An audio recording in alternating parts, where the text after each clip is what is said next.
Good evening. Good evening. Welcome to the meeting of the Ad Hoc Police Practices Review Commission. We've got a fairly large agenda tonight, several outside speakers, and so I'm going to move into our agenda very quickly. You've had an opportunity to see the minutes, at least I hope you have. They've been posted on our website. I'd ask for a motion to approve the minutes. Any discussion, comments on the minutes? We have a second as well, and so without objection, we'll approve the minutes from our last meeting. We have with us tonight Chuck Wexler, who's the Executive Director of PERF. As you may know, the PERF report, which was contracted by the County of Fairfax last year, was issued just this weekend. And I know that it's a rather lengthy report. I'm sorry, frankly, that we could not have gotten it to you any sooner. I did have a chance to read it. I thought it was very professionally done, very well done. And I've asked Mr. Wexler if he might give us an overview of the report, perhaps for about 45 minutes or so, and then take questions and answers. Mr. Wexler, perhaps we could start by you giving us a little bit of background of your organization and your own background before jumping into the report.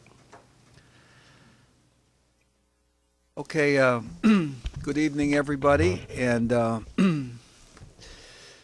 nice to be here, Fairfax County. So I'm Chuck Wexler, and I'm with the Police Executive Research Forum. The Police Executive Research Forum has been in existence for a little more than 40 years. We're a nonprofit independent organization. We created 1976 or so. There's 18,000 police departments in the United States, of which 90% of them are 50 officers or less. And the reason our organization was created was a desire to have larger cities, their issues represented. And that was what happened like 40 years ago. Because the cities like Fairfax County or Montgomery County or Washington, Chicago, and so forth, their issues are slightly different than smaller agencies. They're not better or worse. And the idea was that you would create an organization that would be willing to question conventional thinking, debate issues, and conduct research on itself. And that was back then. Today, we have done work pretty much all over the country and around the world. I've been at PERF for 22 years. I come from Boston. That's why I talk very funny. Need some interpretation. I went to school in Boston. Well, I went to graduate school there as well. I've been, as I say, at PERF for 22 years. In terms of the kind of work that PERF does, things that you'd be familiar with, the Washington sniper case, we were asked by the Justice Department to look at that case.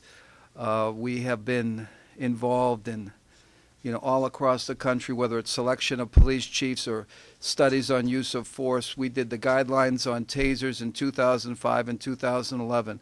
We just did the guidelines for body cameras for the Justice Department.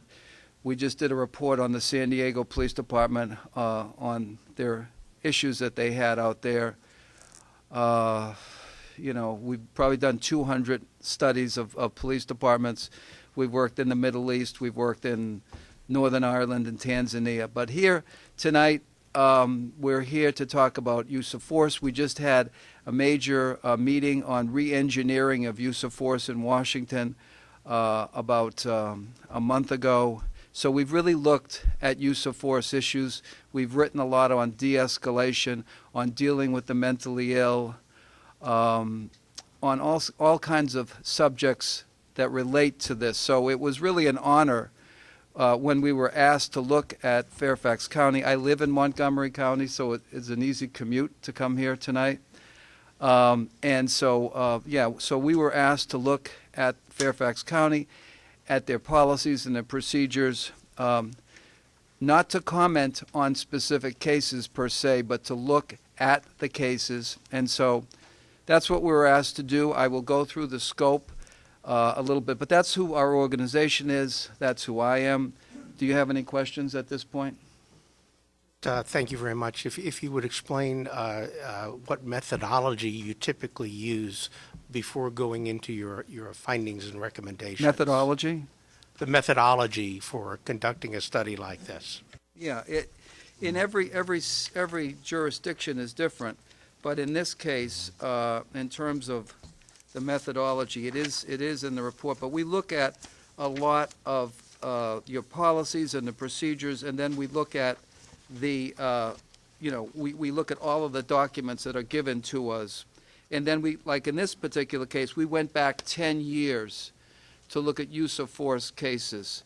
And we reviewed those use of force cases for 10 years. Not all use of force cases, but those involving deadly force. So we wanted to get a sense of what are the circumstances in those cases. We worked with the department to get we looked at an analysis you'll see in here of all the use of force for the past, how many years? Like about eight years we have in here. I'll go through that. But I think you'll have a good sense of what your total use of force is by the department in the report. But our mission was very specific. It was to look at policies and procedures and to compare them to other departments in the country and to best practices. And so that's what we did. That was sort of the overall goal. As I say, it's different from looking at and specific cases and commenting on cases. We did not do that. We were looking for how does Fairfax County compare to the rest of the country, number one. Number two is what should Fairfax County do to be a leader in this area? They didn't want us to simply say, how are we doing compared to others? So you will see things in this report, quite frankly, that I don't think you'll see in any other report, because I think our whole thinking about use of force today is fundamentally changing as we think about it more, and we're fortunate because we do work around the world, we can compare it to other countries like Scotland and Manchester, and that's what we did in this report. Is that how do they handle, not gun situations, but other situations that involve, say, edge weapons and things like that. Very different. So we brought that into this report. Ready? Okay. Here we go. Yes, sir. Were you surprised by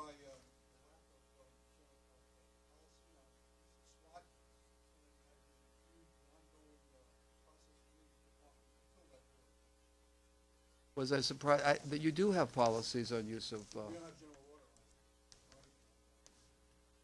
And currently there's initiative to address that board as far as that. Yes, sir. My name is Tom Wilson. This is my, sorry. I'm with the Police Executive Research Forum. I'm the Director of Applied Research and Management. I've been with PERF a little over 2 years, and my background is law enforcement. I retired from the Anne Arundel County Police Department, where I served as either the last few years as the patrol chief or the administrative bureau chief.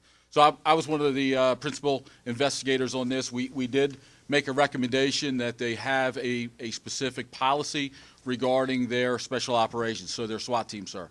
That is one of the recommendations. We saw SWAT. We had an opportunity to interview them. We looked at their training and so forth. But you're correct. We do have a recommendation requesting that they have a specific policy. I'm going to ask that questions now be held. We will have an opportunity to ask questions after the presentation. Thank you. What I'm going to do now, if it's okay, I'm going to try to do this in about 30 minutes, 35 minutes. I'm going to go through, if this is right, Chairman, the highlights of the report. Is that okay? Please do. Okay.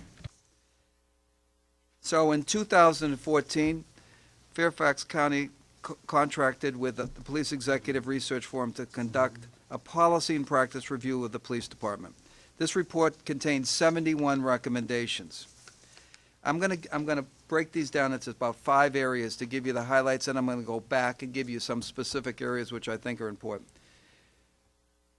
Number 1, we recommend comprehensive use of force training. In many parts of the country, use of force is compartmentalized into different areas. What we're recommending here is that the use of force training be a comprehensive approach, that it be scenario-based, that it involve, for example, legal and constitutional issues, lethal force, less lethal force, crisis intervention strategies, protocols for better understanding the phenomenon of suicide by cop. Very big issue in the country, and specifically here. As we looked at a number of the cases going back 10 years, we saw, in hindsight, situations where police officers were pulled in and where individuals either consciously or unconsciously wanted the police officers to shoot them, to be quite honest. And so we think that that's a big issue, not only here but across the country. De-escalation strategies. The training should be holistic in nature, combining different topics in a single curriculum in order to more realistically address situations that officers encounter. We think that in implementing this, too often what we've seen, and we've probably been guilty of it ourselves, is you make recommendations for changes in policy, but you don't train people in it. And we think that's really important. Some departments will say we have to change, say, a policy of not shooting at cars, and they don't train officers in how to do that. So we think it's really important not only to make policy changes, but to accompany it by department-wide training. The new training should be provided department-wide to all officers on a one-time basis and should be incorporated into existing recruit and in-service training. Decision-making model to help officers analyze situations. This is completely new, what we're suggesting, and this comes from England. And I'm going to let Tom Wilson talk about it because I sent him to Scotland just to give you a sense of it. Tell him about what this decision-making model is. Yes, sir. This is a very different approach for us. We traditionally in law enforcement have had a use of force continuum. If the suspect does this, then we're able to do this. It's changed over time where you've seen circular use of force continuums, you've seen linear, almost like a stepladder as they go up. Some agencies use objective reasonableness. But the bottom line is in law enforcement, we've thought about critical decision making, but we've never applied it. Most agencies have never really looked at it and said, how can we apply it to everything our officers do? So we had an opportunity to go to Scotland and work with the Police Scotland. And what they've done in the United Kingdom as a group is they've looked at this process and they've designed a format, if you will, for an officer to look at really any given situation. It could be a use of force situation. It could be planning for a large-scale event. But it describes about 5 or 6 things, and it talks about, what is your threat? And is this threat at this moment, is this a legitimate threat? Is this a threat that's to me or is it to the public? And you sort of go around this diagram and you ask yourself, what's the importance that I act right now versus stepping back and acting later? What is the, if you will, the reasonableness of my response based on what exactly the action that is happening? And so they look at this and they use it as like a wheel, and I can go into it a little more detail later, but it's a wheel that they use to evaluate every situation. And they ingrained it into their police culture. So even at the lowest level where a recruit officer is going through a simple handcuffing routine, they're talking about this critical decision-making model, if you will, all the way to the chief of police using it on a large-scale event. So it's ingrained in their force. It's a different way of thinking about it, and it can be certainly applied to use of force situations. Next big thing is we talk about recruit training, and currently Fairfax County teaches new recruits the mechanics of shooting in the first weeks of the academy. Firearm instruction is in 10 days, consisting of 80 to 100 hours of pistol and shotgun training. We think, and by the way, we understand why Fairfax County does this, and so we don't take issue with it, because the reason that they would do that is to see if someone couldn't handle those kind of situations, they would know immediately and not put them through the process. However, we're suggesting something little different. Rather than start out with firearms training, we're suggesting that they change and begin the recruit training with the mechanics of understanding the most significant issues and concepts of policing. In other words, that they understand the big picture, policing in a democratic society, the mission and role of police officers, crisis intervention, de-escalation, duty to intervene, that they hear these principles first before they hear anything, and then that they get this other training. So it's simply, taking, some of those principles which they might hear down the road and saying, these are the most important things to understand about what it means to be a police officer, and then they can learn these other things. But we think that they ought to hear that as the first things about what it means, the importance of policing in a democratic society, and the sanctity of human life, that they hear those terms first before they are given a firearm.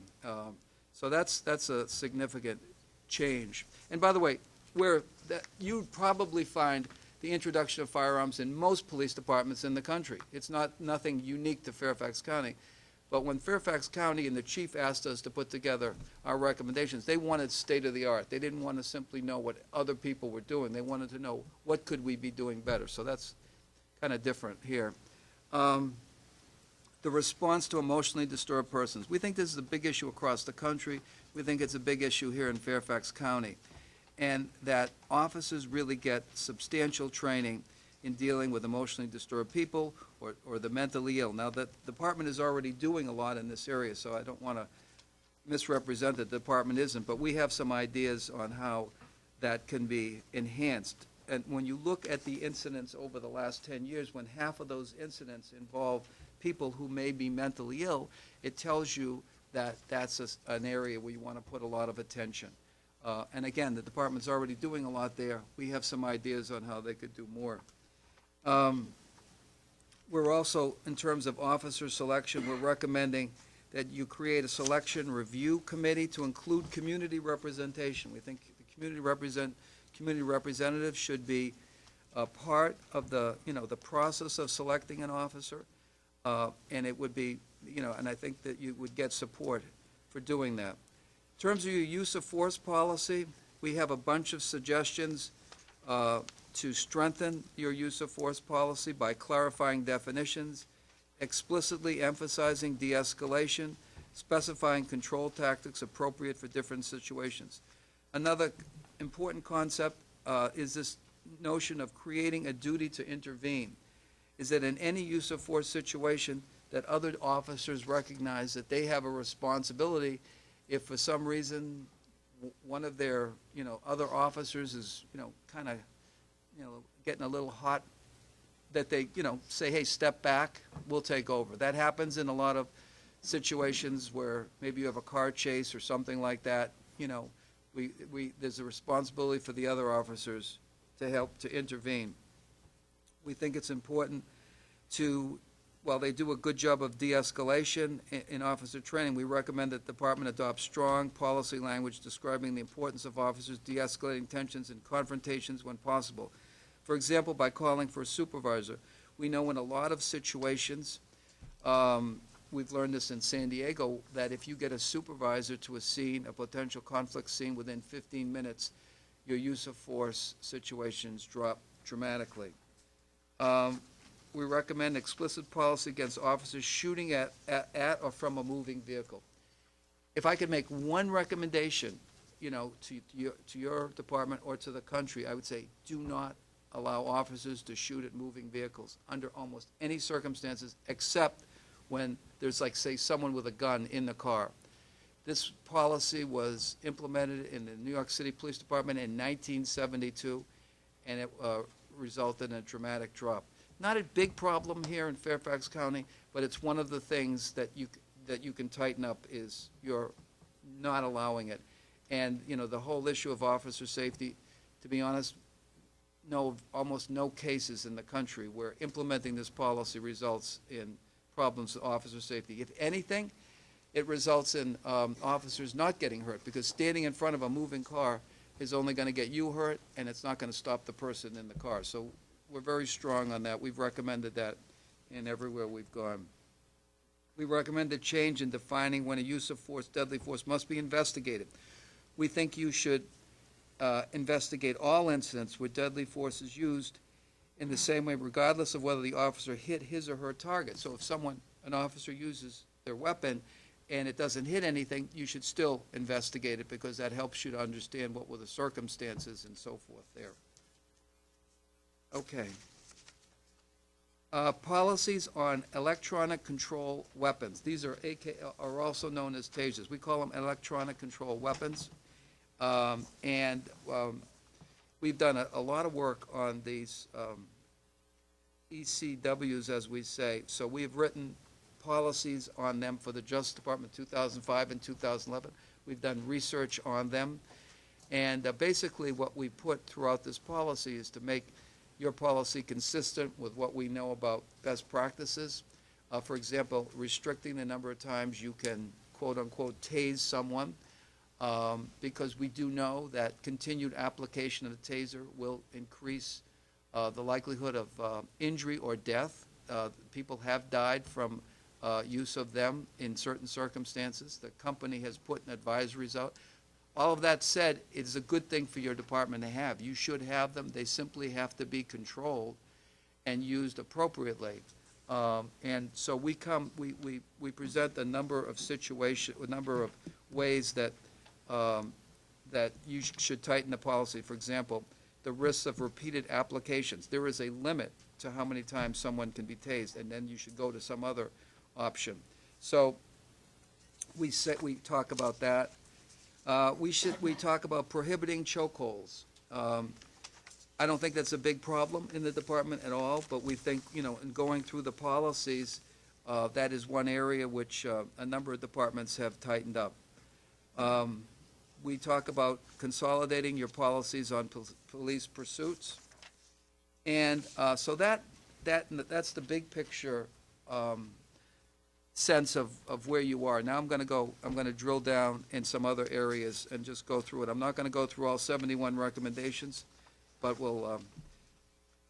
some of the things we talk about sort of philosophically is this business of sanctity of human life and making sure that everybody understands we're talking about the sanctity of human life of both officers and community members both, that is very important.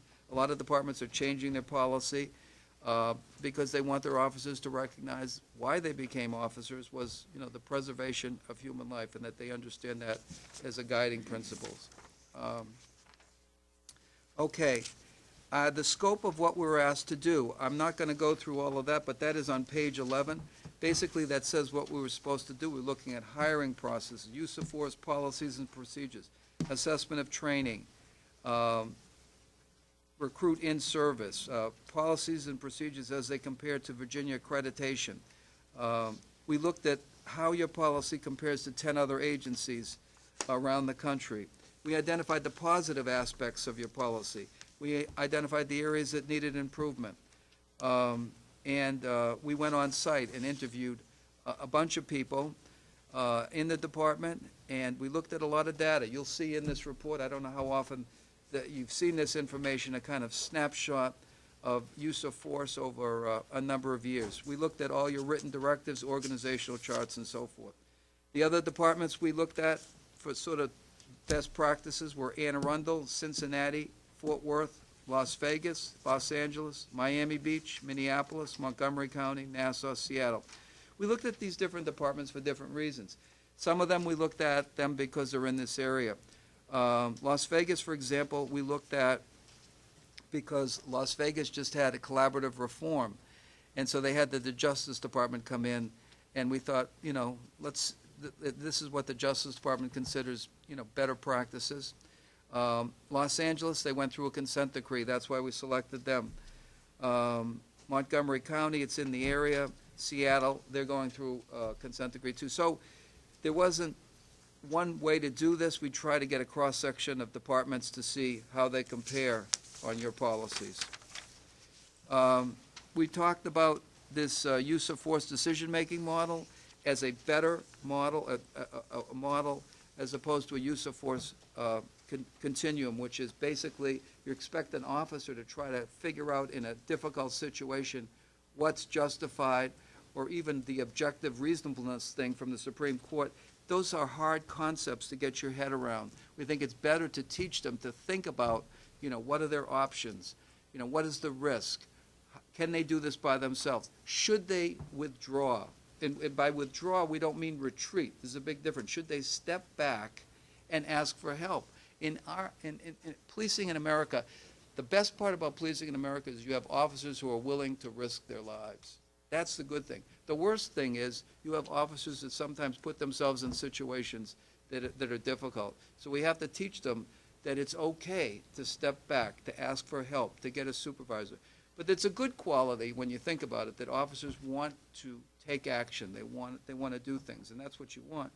But today the thinking is that there are certain situations where stepping back, slowing things down, that's the big principle in these decision-making models, is slowing things down and getting space between you and the issue. There was a thinking in policing that there was this notion of 21 feet, that if someone came within 21 feet,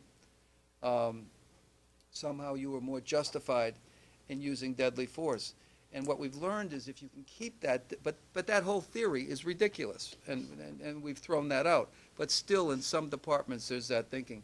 So now we know that if you can slow things down and if you can keep that distance, you're more likely to resolve something without having to use deadly force. But that's a new way of thinking for many departments, and that's too often what we've seen in some of these situations is officers will get on the scene and immediately put themselves in a situation where they'll have no choice but to use deadly force. So tactics are a big part of this training. De-escalation, slowing things down, time and distance. And that's really what this decision-making model is. Anything you want to say on there, Tom? No, sir. Okay.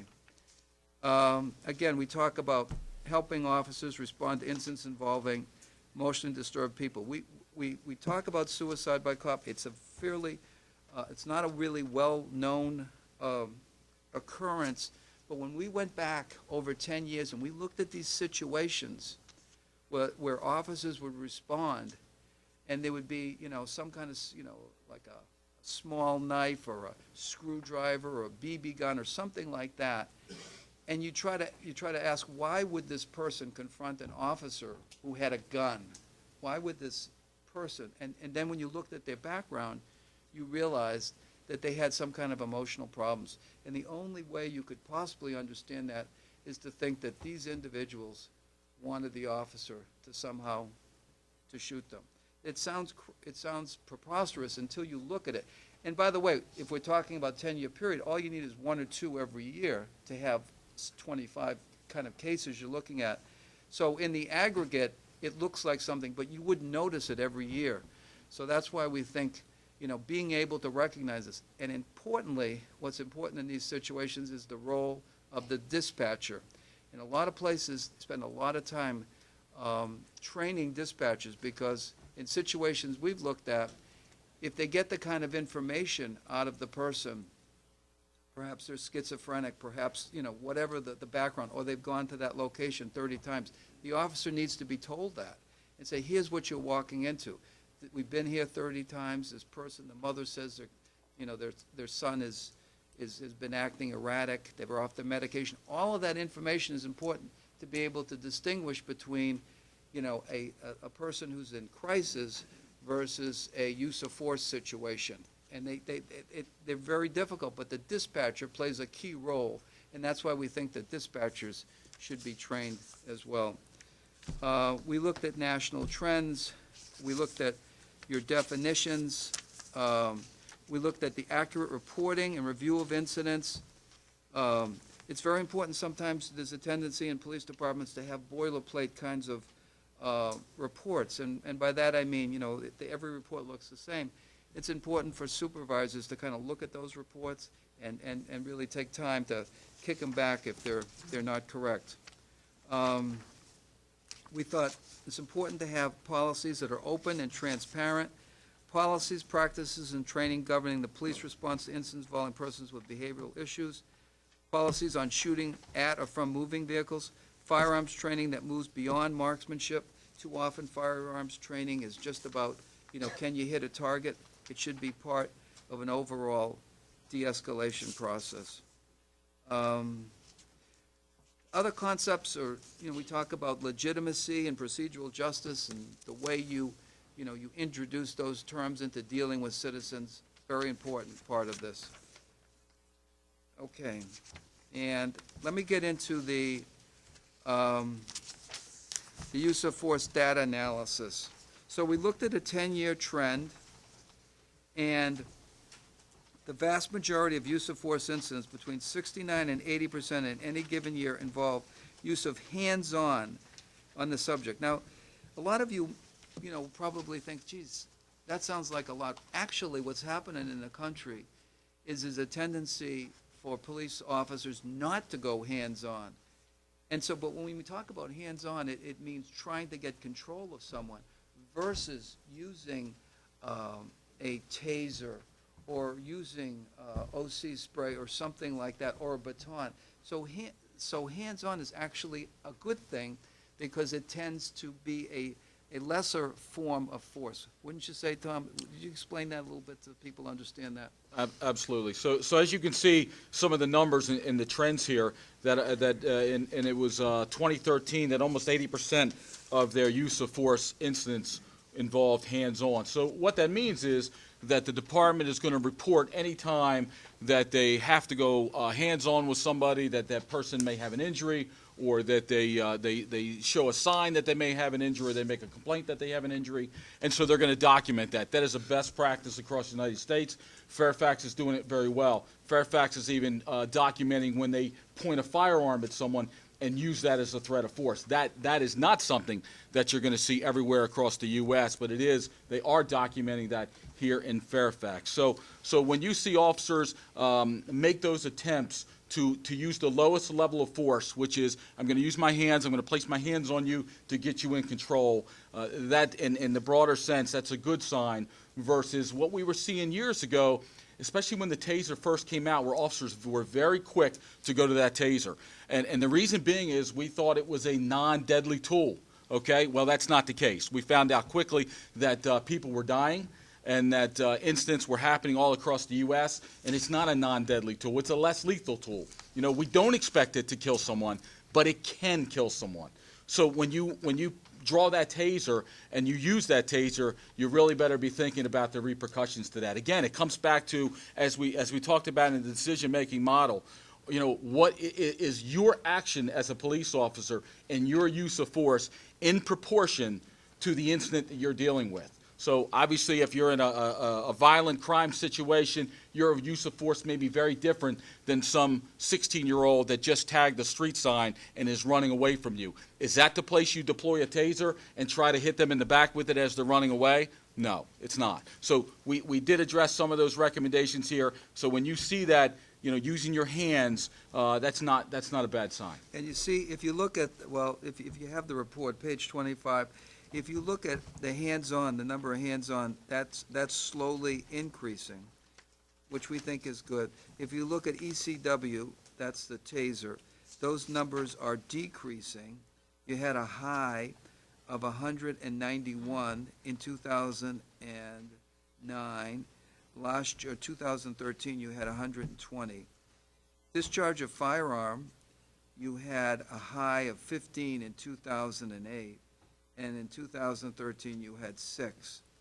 So, it's relatively speaking, if you look at Fairfax compared to other cities of its size, those numbers are, very reasonable.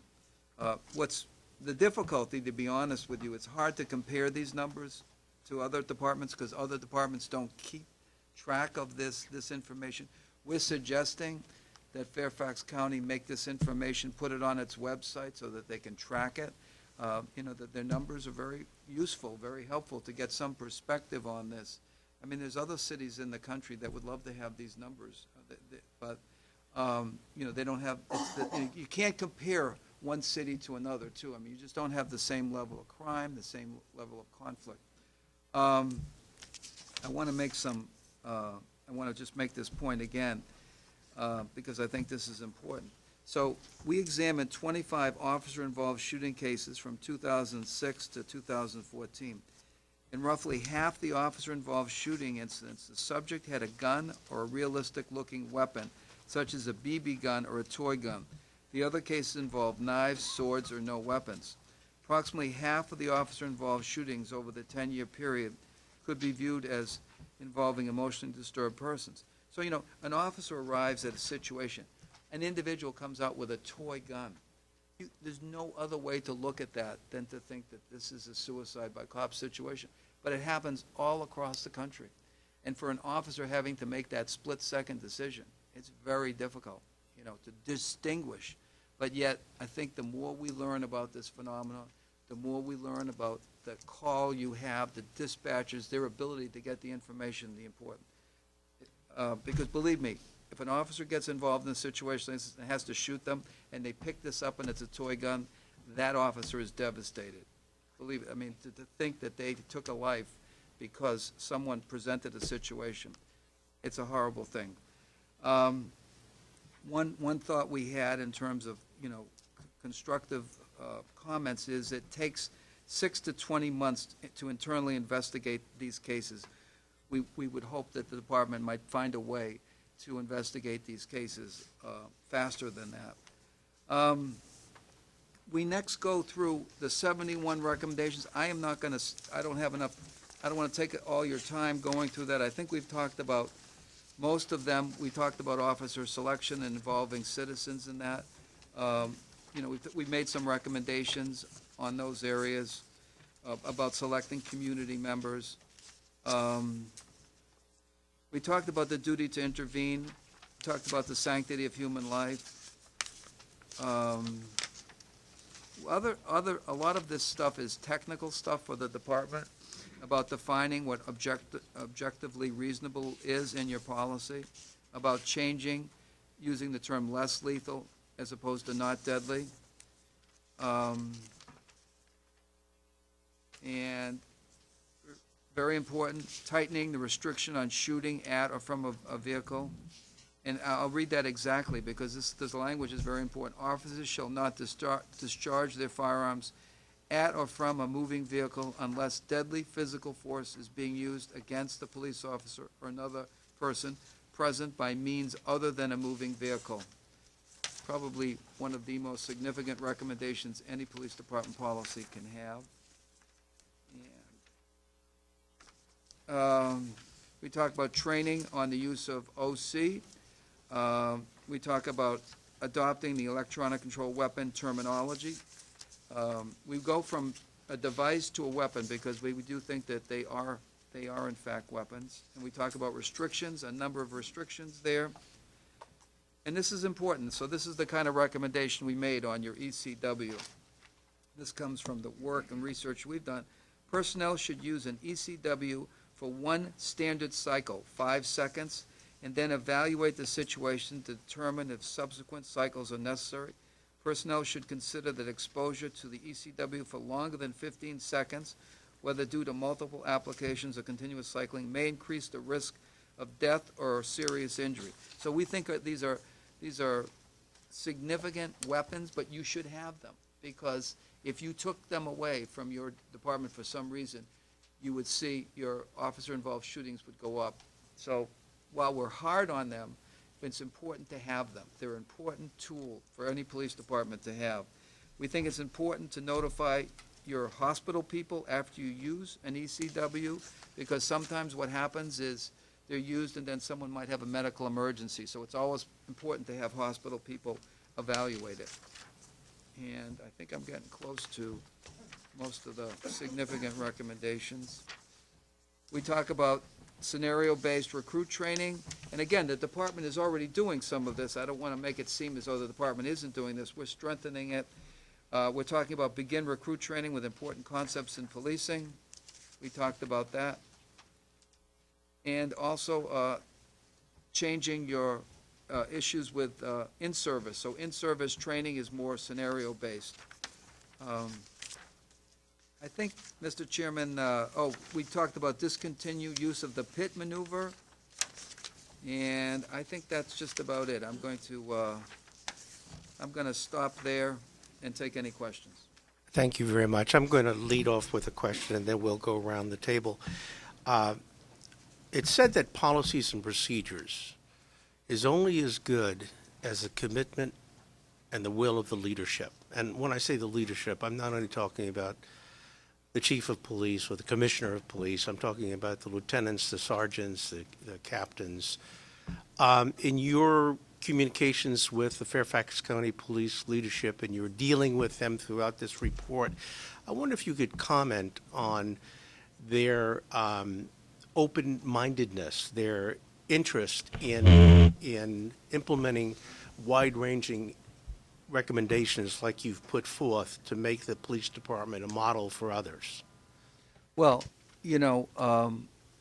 first of all, I've known this department for a number of years. I've actually been asked to be involved in the selection process. I wasn't in this last process, but over the time I have been, so I kind of know this department. And when we were approached to do this study, the marching orders from the chief and others were simply, we want Fairfax County to be one of the best in the country. And people don't hire us if they have got major issues, because I actually tell them, I say, look, if you want a rubber stamp, we're not the ones. We don't want to do it for you. So this is a department that wants to be better. This is a good department that wants to know how can we be better. And there's some places we work that we don't always get that. So I think that's important consideration, and I think you have all of the right kinds of people and motivation to be better. The suggestions we're making, yes, it will require a change in thinking, but this is a department that wants to be not just good, but one of the best in the country. So no, I know this department. But you know what? We came up with 71 recommendations too. So there's a lot of area to improve. But it's kind of like building on something that's already pretty good.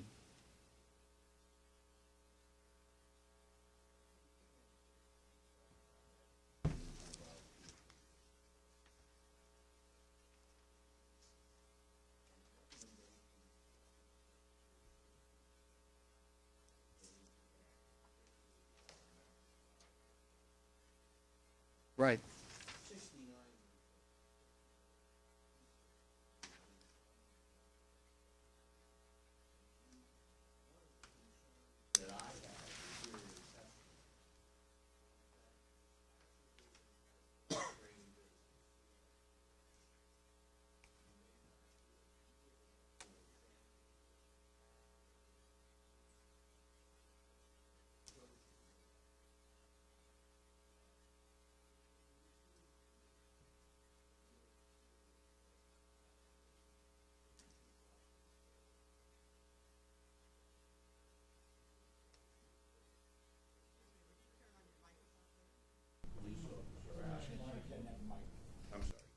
It doesn't really.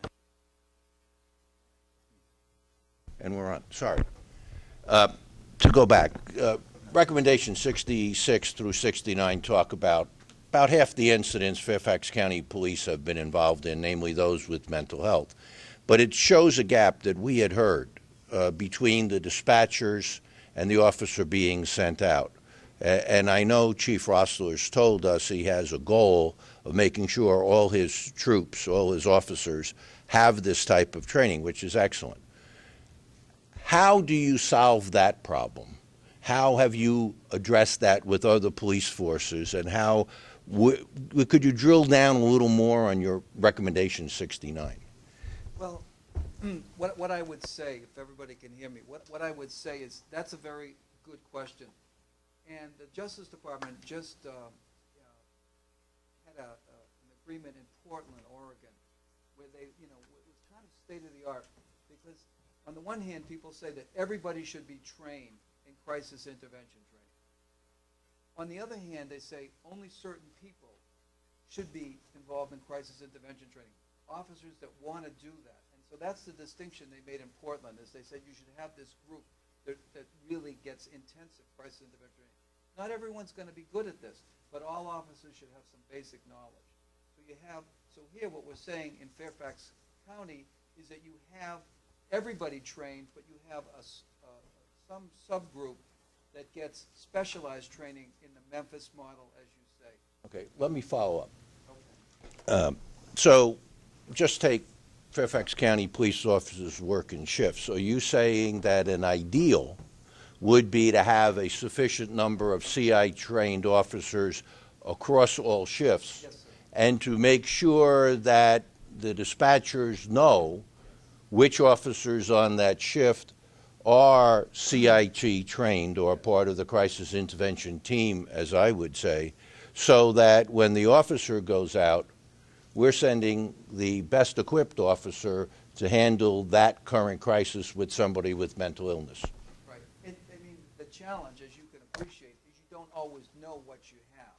I mean, it doesn't say this person is mentally ill.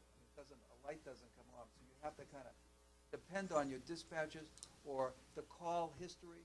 In some of these situations, you know, officers will know, we've been to this address 30 different times, and here's the situation, and so forth. So, you know, it's always easier when you sit here, but for an officer responding who doesn't know all of the information, it's hard. And it's easy for us, looking back 10 years, to say, oh, this was this, but at the time, how is the officer supposed to know that this is a toy gun, or that this is this, you know what I'm saying? So in retrospect, it's hard. But that's why, you know, if you train people to kind of what signs to look for, you know, I think that's really important, and recognizing what is a call for help, you know, what kind of behavior is different than like a violent person who's, you know, trying to hurt you. And that's not easy to distinguish for a 24-year-old kid, you know, who's a cop trying to make these split-second decisions, especially when they have this other training that we don't approve of, where that says when someone gets within 21 feet, you know, you can shoot them. So we have to, we're fighting against that thinking that would make people think you have to speed things up. We're saying just the opposite. You have to slow things down. You have to step back if you have to. And you have to not be afraid to ask for help. All the patrol sergeants in these situations are really important. Getting them to the scene. Even if you don't have a CIT person, a sergeant can help develop a strategy. So, but that's the new thinking. Does that help?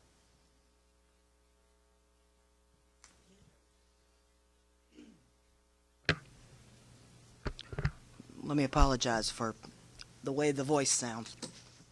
I'm so happy to see the Scottish decision-making model in here. I spent last summer at the University of Aberdeen teaching with a counterpart where we were teaching law students the difference in policing and prosecution approaches. And so I'm really familiar with this.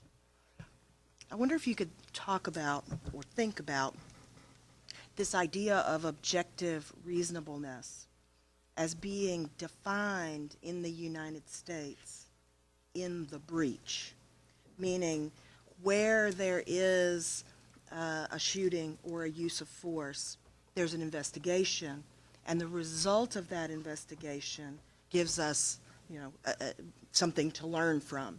If an officer's done something wrong, it's objectively unreasonable. If he's exonerated, administratively and criminally, he's been objectively reasonable. And then from that decision, we train other officers. That approach doesn't ever give us a model at the beginning of looking at how officers are assessing situations, whether reasonable or not, in the beginning. That is, before there's a use of force. And I don't know if you could talk about that some, but I think that it's a fundamental difference in approach in training, and I think it's hard to wrap your head around if you haven't thought about it a lot. So if you could elaborate on it, I think it might be helpful. Go ahead. This is a piece that we talked about a little over a month ago in D.C. when we had chiefs together from all over the country. And what you're saying is dead on. You know, you have a situation where, you know, the use of force in the eyes of the law may be justified, but the tactics that led up to that would probably have a lot of police officers go, I don't think I would have put myself in that situation. So I think that's part of what Chuck's saying is with this national decision-making model is you start to think about all these things. So as you approach a vehicle and you make a decision to climb up on a running board of an SUV because you think you need to reach in and turn the key off, and then the person takes off, and then all of a sudden now you're stuck and you're going 50 miles an hour. Now how do you end that situation? The question is, why did I get in that situation in the beginning? So this model, and that's kind of what we wrote into the report, was that we think Fairfax can be at the front of this. I will tell you this: I had the opportunity to go to their training academy. I interviewed a number of their instructors from their command all the way down to the officers, even from the other agencies that work there. And what I saw was they're pushing very hard on a lot of these concepts. The way you push de-escalation in Fairfax was very impressive. I mean, kudos to you as an agency. But at the same time, I heard the instructors having the folks think about that. Why are you getting into this situation? Is there something else that you can do? So you bring up a great point, and that's where we're going with this. We think that Fairfax could be at the front of this. We can learn from what's going on in the UK, where we can step back and go, do we need to put ourselves in that situation? Do I need to force my way through that door for somebody that's armed with a knife, that's suffering from a mental crisis at that moment in time? Doesn't mean they're always suffering from mental health crises, but at that moment they are, and do I need to push the situation, or can I step back? Give you an example. In New York City, this goes back to the dispatchers. They use emergency services on every call where they know that there's a mental health issue. In New York, that's over 100,000 times. The officers go to the scene, but they just kind of step back a little bit, make sure no one's getting hurt at that moment in time, and then they wait for emergency services to come in. So emergency services like a SWAT team. SWAT teams traditionally come in very slow and very methodical. They think their way through things. They look at a decision model such as this, and they say, why do I need to rush? It's a barricade situation. What's the emergency? Do I need to go in, or can I step back? Do I bring in negotiators? So that all comes back to that process. Can the patrol officer look at it differently? Can we get them to think differently? So I think what we're asking of Fairfax is, look at this model, take it to your recruits, take it to your in-service and say, hey, think about this. Before you step into that situation, go through it in your head and walk yourself through it and see, is there a better way I can do it? Does that help? It certainly helps me. I hope it helps everybody. I just think it's an idea that a lot of people probably haven't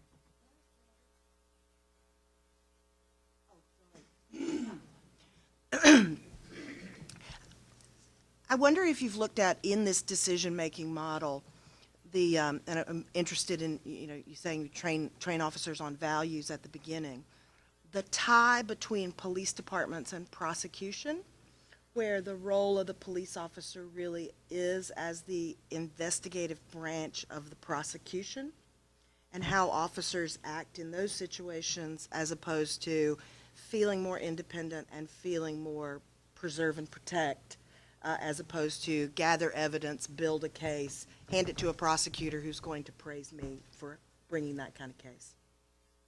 I think it's a great point. We haven't tied that in from the prosecutorial end, but as we all know in policing, our role is to investigate that crime and to be fair and impartial and to then present what evidence and facts that we have. So I think that as they look at their policy, obviously we made a number of very direct and easy to follow, if you will, policies on ECW or whatever. But the bigger approach is, can we take this way of thinking and, just like you said, can we remind our officers what their role is in this situation? And the chief's got a great vision statement that we made sure we incorporated into the report, and just to think about it and make sure the officers are thinking, what's my role here in Fairfax? Is it a warrior? Or the other buzz terms that come out is that warrior versus guardian. Is my job to be a warrior? And if you look back since 9/11, it almost seems like our role in policing changed a little bit. Terrorism became this threat, or active shooters. All of a sudden following in 2000, we get all these active shooter situations in our schools, in our businesses, and we originally would stand back and wait for SWAT to come. And then we had to change that approach because the community had an expectation that those were their kids in that school, and that officer was expected to go in. So in some ways, we've had this change in culture over policing, and in some ways we need to get back to, what are we here for? and we're here to serve the public, and what is our role in policing, and we are one part of that.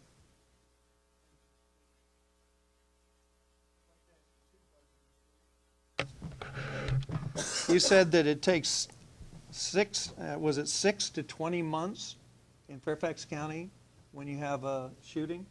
What's the national average? You indicated that Fairfax should have speed that up a bit.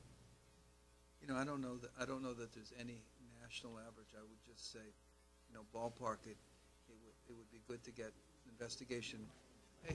I don't know that there's any ballpark, but I'm gonna throw out a number. It'd be good to have something completed within a year. 12 months? Yeah. You said that half of the shootings you've investigated in Fairfax since 2006 involved persons with mental illness. Correct.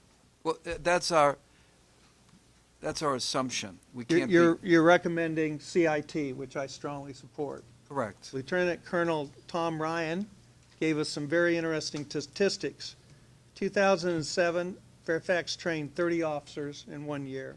2008, Fairfax County didn't bother to train any CIT officers. 2009, Fairfax County didn't bother to train any officers. 2010, Fairfax trained 30 officers. So in that time period, they trained a total of 60 officers. Since then, they've sped it up.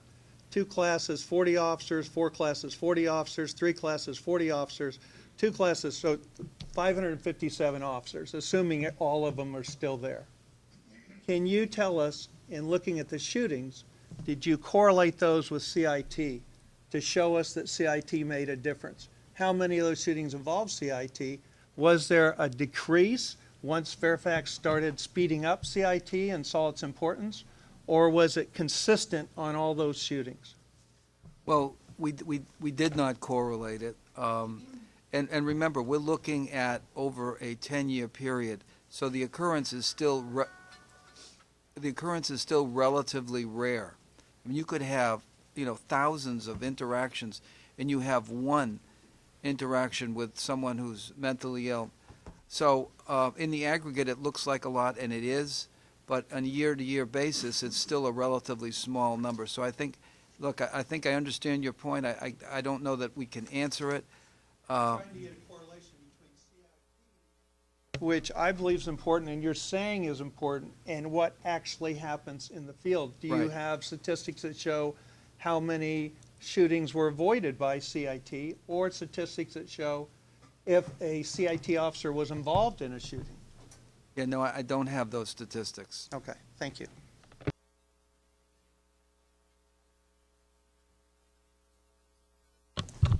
So good evening. Thanks so much for your presentation, Mr. Wexler. And just a side note here, next time you go to Scotland, I'd glad to go along as a casual observer. As I look back at your statistics, primarily around use of force, and I want to cut right to the chase here, and that is use of deadly force shootings, if you will. I note that in the last 5 years, there were 22 shootings in Fairfax County, police shootings, if you will.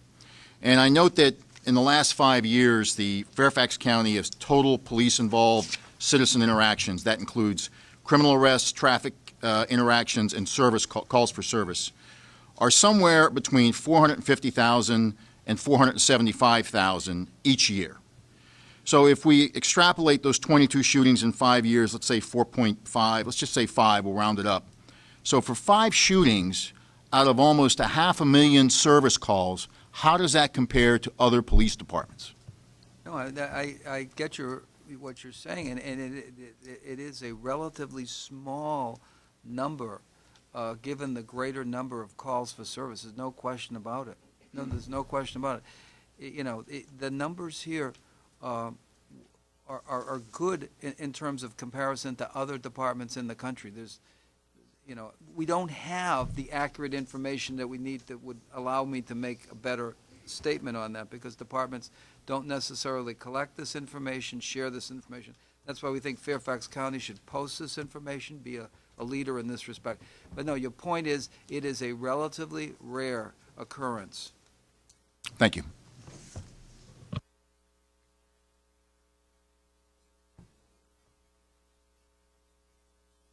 Just to comment to Mr. Early's point, the numbers are good. and I thank him for throwing that out there, but I think it would be inaccurate to ascribe that the department didn't bother to train anybody during those 2 years. And I'll defer to the gentleman on the other side if they wish, but it was my understanding that we used to be dependent upon our training was a shared resource. We had to get together with other jurisdictions to provide enough instructors to conduct a course, and that wasn't always possible. And it's my further understanding that the county and the department have committed the resources now to set up our own instructors so that we can sort of make our own rain and we don't have to wait for the clouds to build in neighboring communities. So for what it's worth, I do think that their commitment is good. It's just a question of how we went about it, and I think maybe we have a better way to do it now. Well, you have 3 years and you have 60 people, 4 years and you have 60 people trained.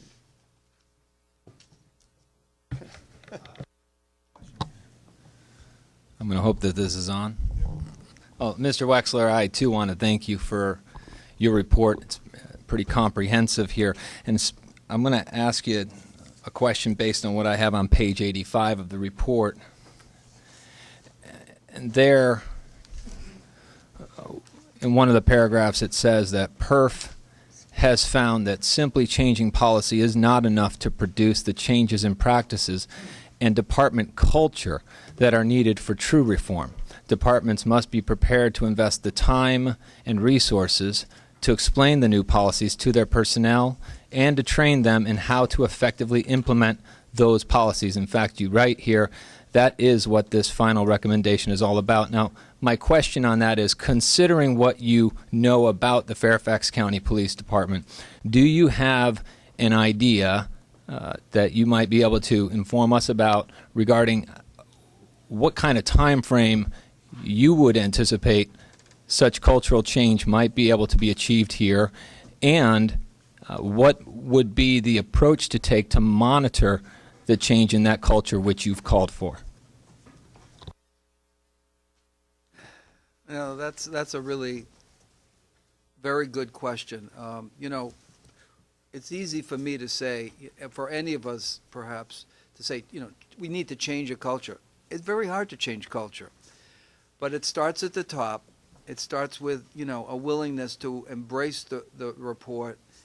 And when certain things, like in Las Vegas, one of the things that they did in Las Vegas, which was very important, was they talked about terminology. They talked about the sanctity of human life. Now, that may not sound like a big deal to us here, but in the police department, using that kind of those kind of words, and that was a change from the thinking, the prevailing thinking, and it's understandable, would be, you know, we want officers to go home every night.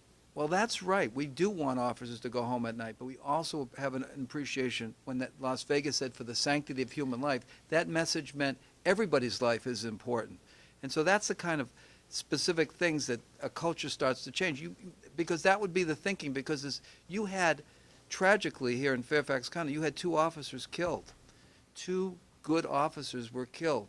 Just doing their job, this madman comes in and kills 2 officers. So you have in this department a legitimate concern for the safety of officers.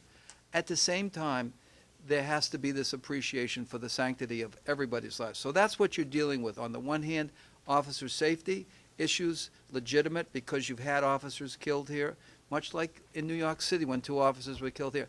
On the other hand, you have officers that are expected, you know, to recognize the important role that they have in life or death situations. So culture starts with the it starts with the chief, it starts with his or her people, it starts with sergeants, all recognizing that, look, you know, we have an opportunity here in Fairfax County to be a model for the country.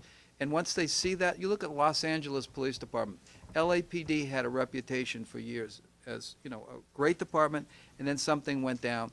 Then you had, you know, Bill Bratton comes in, gets, you know, they had a Justice Department investigation, embraces it, and now everybody could be proud of it. Look at Washington, D.C. For years, it was, you know, was considered great department. Then it became, you know, they had, the Washington Post did a Pulitzer Prize winning story on use of force, and they changed their culture. You don't have any of those kind of problems here in Fairfax. It doesn't even approach that. But what you do have is an opportunity to make, to get everybody excited about maybe Fairfax becomes a model for the country in some of these areas. If I could, my question was more pointed to assume that these recommendations are adopted, taken 100%. How long would you say, or do you have a time frame where you could say, knowing what I know about Fairfax County, even if we approached and presumptively adopted all of these recommendations, how long would you think it would take to change the culture? And again, my second question was, what kind of monitoring would you recommend in order to see that the culture is actually changing over that period of time? I think, again, it's hard to measure culture. You'd have to, how do you measure what changes you have? But it starts in incremental ways. It starts with the right leadership. Then it starts in how your academy is. The academies are very traditional. You have to get the academy to think differently. In terms of your hiring process, you get those community people involved. In terms of, involvement in all sorts of parts of the department are important. But I can't tell you how long that'll take. Every department's going to be different. Here, I think because you do have an already good department, I don't think the leap is that far to go. I think you have a culture here, a very good culture here. And I think with some of the changes that we're suggesting, I don't think they're that challenging. I think that this department already is going in that route. And I think with the support of this group, and then making the department a little more open in terms of presenting information out, maybe on a quarterly basis or whatever, so you can kind of measure and see how things are going. I think there's incremental ways that you notice change. I don't think it all comes at once, and I think it's a gradual process. I have time for a few more questions, and I want to make sure if there are also, in addition to commissioners in the room, subcommittee members that may have questions as well. John?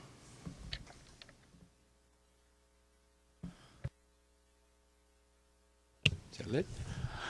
I too thank you for your report, and I appreciated very much the tenor of the whole report, the direction of the recommendations, and I was impressed with the scope of them. Following up on the question by Mr. Klingon here, I think I read in here that there's been some kind of understanding that you guys might be staying around to help with the process of beginning implementation of some of the recommendations. Is that correct? Well, not exactly, but what we have been asked to do is to look at a policy on making public when an incident occurs. We have received notice that we have been considered to this whole policy of how you make information public. So that's a second project we've been asked to do. Okay, it's a second activity. It's a separate activity. Yes. Because it occurs to me that one thing that a service we might want to look into, in fact, is to have you check periodically for this monitoring, see where we are a year from now, a couple of years from now, maybe annually, where we are in terms of implementing these recommendations, and that might be a very useful service to Fairfax County as a follow-on. Thank you.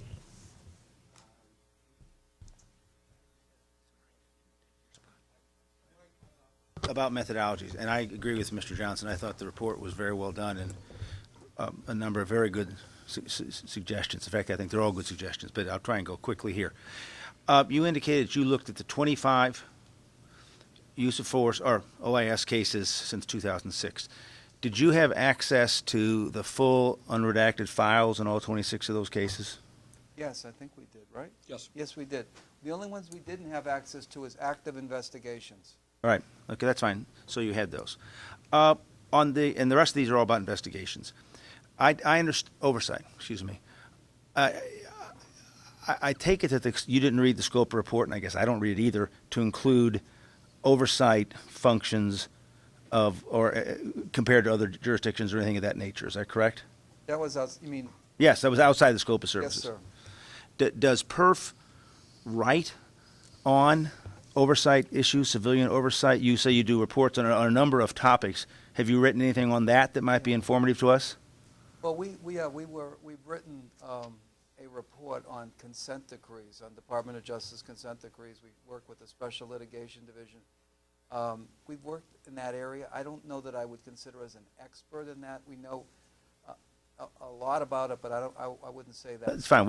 I was just looking for resources. The last question I have, someone else asked about the 6 to 20 months. Were you able to learn the reasons for the 6 to 20 month delay? Was there anything that came out as to why that was? No, I couldn't answer that. All right, thank you. Thank you. I did. Thank you. Sort of a follow-up and for clarification. I think you said that you have been asked maybe to follow up on a policy on to when to make information public. Correct. Okay, so I will forego my question. Thank you. Yeah, I just wanted to make just a couple observations. One on the kind of back and forth here that Mr. Early brought up as far as the timing and CIET.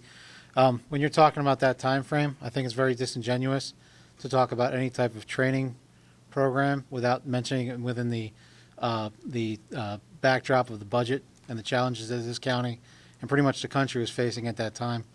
One of the places that, there was a strong commitment to try and keep the numbers of the department up to meet the needs for service and the street effective. However, we did go through furloughs. The administrative support area and things like the academy were places that got hit very hard. I can remember going up there weeks or months at a time, and that facility was a ghost town. There were some times when we didn't even have academies training, and if we did, it might have been 10 to 12 just to cover critical needs due to retirements. So we need to think about, and if we're getting hit that hard, the Human Services Board was getting even hit harder. And the cuts that came to the Community Service Board and the like were draconian. And I think it's things that we're going to be suffering for years to come. And I don't mean to preach to you, but I know that's something that you definitely understand, but I think we just need to understand where we're training at. That's important to know, especially for the board of supervisors. I doubt you cut out firearms training. Well, there's also strong mandates to maintain those through DCJS for the certifications. All right, look, I don't, we have a lot of other people that would like to ask questions, and we have limited time. Sal, you wanted a question, then there's a gentleman way in the back behind you will go next. Yes, I have a particular interest in SWAT, and I injected myself when I shouldn't have early on in this meeting, and I hadn't heard anything in this report that addresses SWAT and when it should be used. If you have any ideas about that. What we looked at is we didn't SWAT in particular was not part of the scope. What was looking at critical incidents. So we looked at their critical incident policies. We did speak with the SWAT team, and we did discuss and we made a recommendation regarding notification to ensure that they were properly notified of what was going on, of situations that may require their expertise, and that they're notified appropriately. We did look at their risk assessment, their threat assessment, and when we compared it to other agencies and other standards, they were on board with other agencies. Just let me follow up with regard to that. If the only thing you knew about a suspect is that he was involved in vice and nothing else, would you say the use of SWAT would be appropriate? Well, I think that's a very specific case you're referring to, and I understand. No, just in general, because the current policy that's written, forget about cases. Okay. I think you need to go through their specific policy, their threat assessment, and you go down the threat assessment. But I'm just being doesn't very meet those specific needs. with regard to use of SWAT. Well, I would say, it's not so much what, in a decision-making model, you would want to ask a lot of questions, which would relate to the threat, which would relate to the background of the individual, to get as much information as possible. Whether it was vice or whatever it was, it really wouldn't matter as much as getting as much information about the level of risk and assessing that based upon, that location, all of the information beforehand, what that person had been involved in. Yeah, but I'm being very specific. Yes, I understand. The only thing you know is that the person is involved in vice, and you have no other indication that he owns a weapon or any other of the obvious high-risk things, would you say SWAT would be appropriate? If that's the only thing you knew? Yeah, I mean, you know. You're not going to answer, are you? Well, it's not that I don't want to answer. All right, I next question. In the very am far sympathetic reaches of the, to what happened. what we would call center field. Would you identify yourself, please?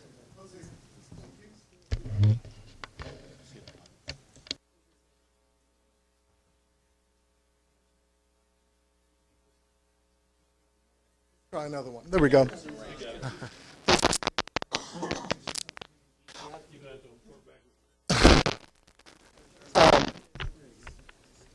I want to applaud you for the philosophical underpinnings of your report. They're remarkable and they're encouraging. And I know that you're an organization of national importance, and it's good to know that there are people like you leading the way for all of those police departments out there if they're willing to listen. There's something important that isn't being said. We're here, all this brainpower, all this goodwill and good intention is here because of a succession of failures and because of one particular cultural failure. The county and the department have a knee-jerk reaction when it comes to the release of information. They have a deep reluctance to air out their laundry. So, how do you change that? How do you change the thinking of the leadership?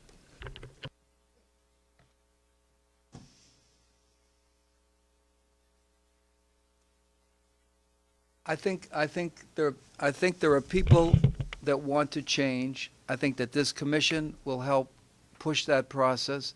I think, to be honest with you, releasing this report this weekend before this meeting is a good thing, right? I think you judge things incrementally. Putting these statistics on the website, I think there are people that get it here. I really do believe there are people of goodwill who want to change. I think what your commission is trying to do is very high visibility, and I think people want to make the changes you're talking about. That's my 2 cents. Gentlemen, you've been very, very gracious. I think Chairman Bulova would like to say something, and then we will. I'll make a suggestion, and we'll move on. Thank you, and I just wanted to say thank you very much to Mr. Wexler and to the PERF, and I wanted to point out that this study was commissioned by our police department before this commission was created, because our police department was interested in examining what our policies were, if they were in fact the best for today, and if there were some things, knowing that there are some, there's always things that go wrong. There are always things that you look back on and think, wish we had done things differently. But realizing that, we are a good police department, an excellent police department, but that they were interested in learning what they could do to improve, I think is really important. So I want to thank you, and I also wanted to thank the police chief, Ed Rossler, for commissioning this report. I think it's excellent stuff. I reviewed it online last night. All members of the Board of Supervisors received an online copy, and so we haven't had a chance to discuss it yet, but I just wanted to say that this is really good and really helpful stuff, and it's going to be tremendously helpful to this commission because it speaks to the exact things that we're all working toward and working on. So I think the subgroups, the subcommittees are getting to the point where they want to start making recommendations, and you've really given us some help as far as some samples of some recommendations that can be made as part of this commission and prioritizing some of those things. Let me just lastly say I really, really like the decision-making model that you've recommended, and it's a new thing, and I think it will help in preparing our police officers for how they react to different situations. So thank you. Great work. Gentlemen, I realize that it wasn't part of your contract to come tonight and address this commission, and so I, speaking for all the commissioners, subcommittee members, want to thank you very, very much. I also realize that we could spend the next 4 or 5 hours asking additional questions. There are a lot of people, unfortunately, that would like to ask questions but will not have an opportunity to tonight. So I was wondering if those who have not been able to ask a question but would like to, if you'd be amenable to have those questions directed to the commission, and we'll send them to you, perhaps for your response in the future? Absolutely. Thank you. Thank you very much. Thank you.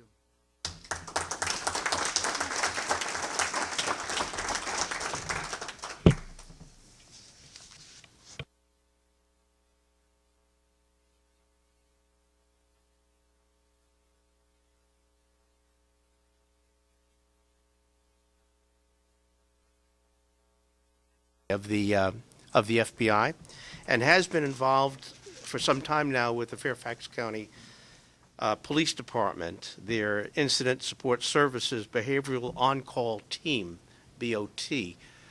I had an opportunity to speak with Dr. Band recently, and one of the key issues he's going to talk about tonight is counseling. He is a doctor of psychology, counseling psychology, counseling police officers who have been involved in use of force incidents. But as we also discussed, and just as importantly, to talk about red flags. Is there some way to identify officers that are particularly susceptible to use of force, perhaps in inappropriate manner? So, Dr. Band, the floor is yours. I think I'm on. Hello. It's an honor to be here. Mr. Chairman, thanks for inviting me.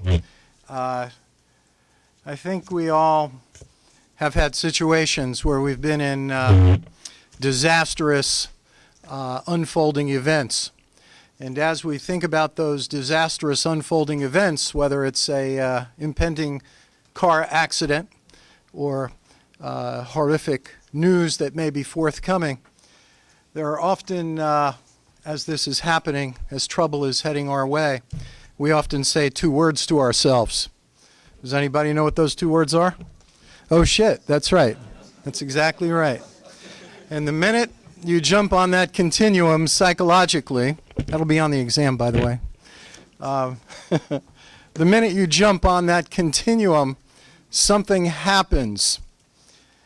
Very quickly, the human condition moves into a position of an awareness of extreme vulnerability.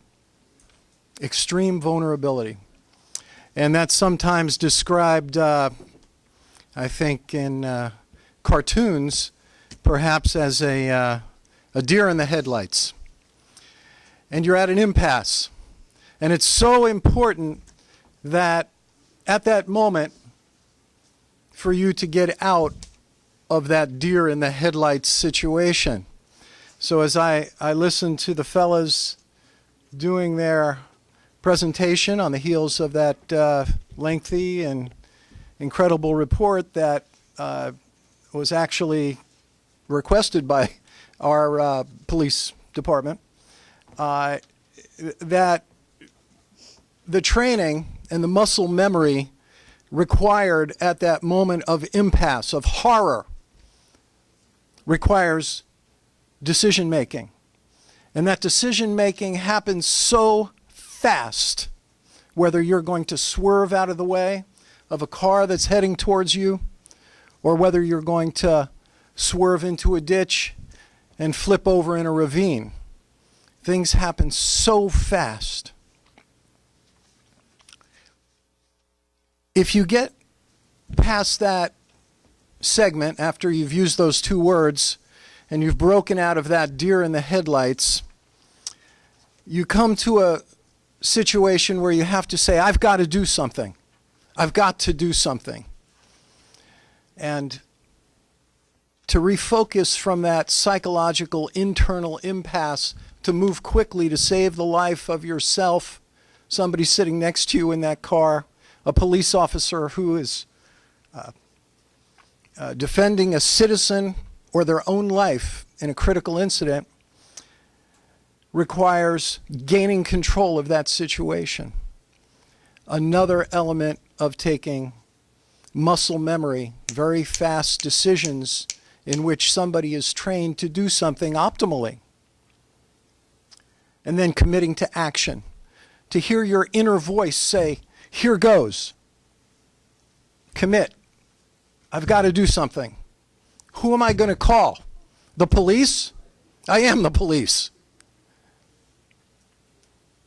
And despite fear, tactics and action is deployed to be looked at for years, weeks, months.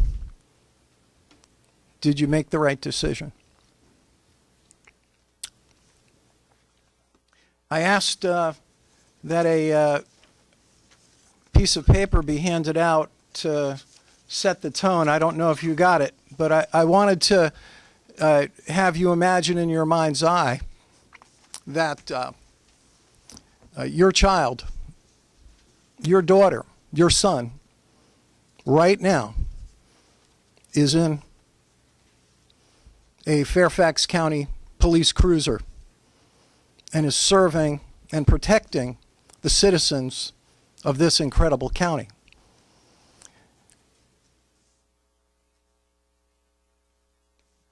And I'll just read this. It's an excerpt from a document that I had transmitted to the leadership to maybe have given to you, and I'm hoping that my colleague, Dr. Anthony Pinizzato, is able to come as well to address this distinguished committee. Each day, our law enforcement officers leave their homes to go to work. They also leave wives, husbands, daughters, sons, mothers, and fathers. Officers realize that as they begin their tour of duty, they are potentially risking their lives for the safety of their community and may be saying a final goodbye. Goodbye to their loved ones, right? Daily, weekly, monthly, yearly, officers serve their communities, protecting citizens without regard in many cases for their own safety and comfort. Everyone has read or heard about the physical and emotional toll that this sacrifice can have on law enforcement officers. The stresses of the job can affect their sleeping, their eating habits, their social lives, their job performance. Sometimes overlooked, however, is the effect that this career may have on the officers' families. In many ways, these family members are the quiet heroes. They offer support and encouragement. They too make many sacrifices so their relatives in the law enforcement community can serve and protect. It's in the spirit of those words that I want to engage you and help you for a moment enter into the mind of a police officer who is engaged in a horrific incident. My shooting and its outcome was not the way I ever imagined it would be. All these unforeseen consequences. So what happens? What happens to somebody in this situation? Well, we learn from psychology that in a critical incident, you don't have to be a police officer to experience these psychological distortions. Distortions in time and perception. Officers sometimes report tunnel vision or a slow motion effect, sensory distortions. Some of them don't even hear the sound of the shots being fired or how many shots were fired. Perceptual or behavioral disassociation, extreme cases can be reported being an outside observer hovering above the scene or like it was happening to someone else.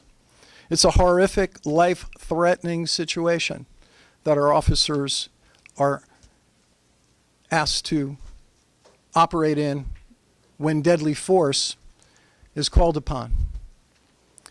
Investigations follow, and often the question is, how come you don't remember what happened? By gosh, you were there. I have this effect. The officer may say that there's some disturbance in memory. 50% of the officers will actually have impaired recall. Without going into too much detail, this is sometimes referred to as a flashbulb memory effect psychologically. They see sequences of the event after it unfolded, and then it's hard to sometimes connect the dots in the sequences. This would happen to you too in a critical incident, not just to our police officers. So this distortion in memory, to the extent of their observations, can be markedly different than other people also at the scene. Vivid memories, fuzzy memory. Sometimes the immediate impact of the situation of being in a shooting situation where deadly force is lawful and necessary, the officer expresses relief. How would I know this? Well, I'm here basically because of an event that occurred on May 8th, 2006. Those of you who remember Detective Armel and Officer Garbarino gunned down at Sully Station. Years previous, the Fairfax County Police Department had a police psychology solution that had somewhat diminished. And on the heels of this horrific event in May 2006, leadership realized that the officers needed police psychology, perhaps to help them directly cope with some of the reactions that they suffered in the loss of their associates. And police psychology was vigorously introduced by the leadership of the department at the time, Chief Rohr. An incident support service was developed. My role in the incident support service is to assemble a team, or having assembled a team of renowned psychologists that serve on call over the weekend, 62 hours, starting Friday and going through Monday morning, in the event that a critical incident emerges.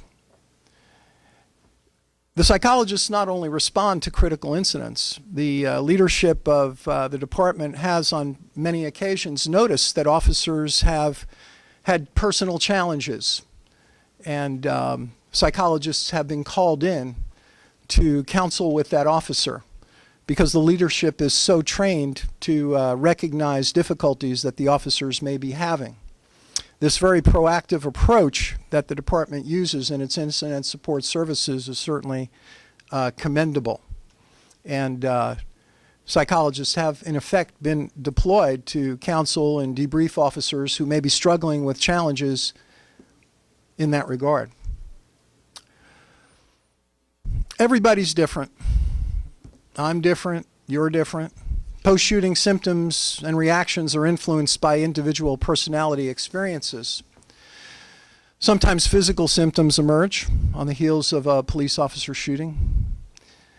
Headaches, stomach aches, the somatization of psychological stress, changes in appetite, sexual functioning, sleep typically impaired, frequent awakenings, horrific nightmares. Emotional symptoms can be driven by sleep deprivation, intrusive imagery, flashbacks of the moments that unfolded as they come into focus more and more. Other issues that the officers face are lost wages, duty status during the investigation, media releases of their names, but more importantly, the fact that they have families. And not that it's unimportant to release the name of a brave police officer who has served and protected in a deadly force situation lawfully and necessarily. But the fact of the matter is, the officer now has to protect his family from citizens who may feel that the officer had somehow crossed a line. And family members now become a possible target of threats from citizens in the community who may feel the officer acted inappropriately, whether they did or they didn't. So what happens immediately after a horrific incident? Exposure to traumatic events often causes a number of symptoms. Any close encounter with death, as you may experience on your life's journey, will have consequences. Sometimes there's a sense of numbing, detachment, absence of emotional responses, being dazed, a sense of derealization, depersonalization, an inability to recall an important aspect of what happened. The event is re-experienced by recurrent images, thoughts, dreams, and flashbacks. If these symptoms last more than 6 months, doctors will tell you that the individual, whether it's a warfighter coming back courageously from Afghanistan or a police officer coming home from a horrific critical incident, if these symptoms linger more than 6 months, then the officer or that warfighter would be then diagnosed by a doctor with PTSD, post-traumatic stress disorder. So what is the propensity for these distortions? How frequently do they actually happen? Research from the Department of Justice serves to inform us with a subject pool of 113 officers that during the course of an incident, the officer is going to experience a psychological tunnel vision effect. The peripheral vision will shut down. That actually puts the officer in grave harm if they're not trained to break out of that tunnel vision. Officers should quickly look to their left and their right to make sure that there's not an adversary that is going to kill them as they're focusing on the threat that's ahead of them. Heightened visual details, distortions, auditory blunting. For those of you who are hobbyists or shoot at the local range, you know what happens when you accidentally forget to put on your earphones. Your ears ring for a day and a half. Interestingly, the psychological effect of being in a shooting incident, there's auditory blunting. Officers generally do not hear the rounds going off, and they don't suffer the effects afterwards. So you get a picture. Without belaboring this, I want to certainly leave time for any questions I may be qualified to answer. But we see different experiences emotionally that I think it would serve the committee well just to be sensitive to such things as you look at the depth and breadth of the problem set that you're studying so comprehensively. And just, if you would, take a moment to scan the slide and see some of these effects of officers' responses to shootings. You may ask, gosh, does this happen to our officers? And the answer is absolutely, unequivocally. How would I know that? I would know that because I've responded to shooting incidents immediately after they occurred, to debrief the officer to make sure that they are capable of carrying a weapon after the event from a psychological perspective.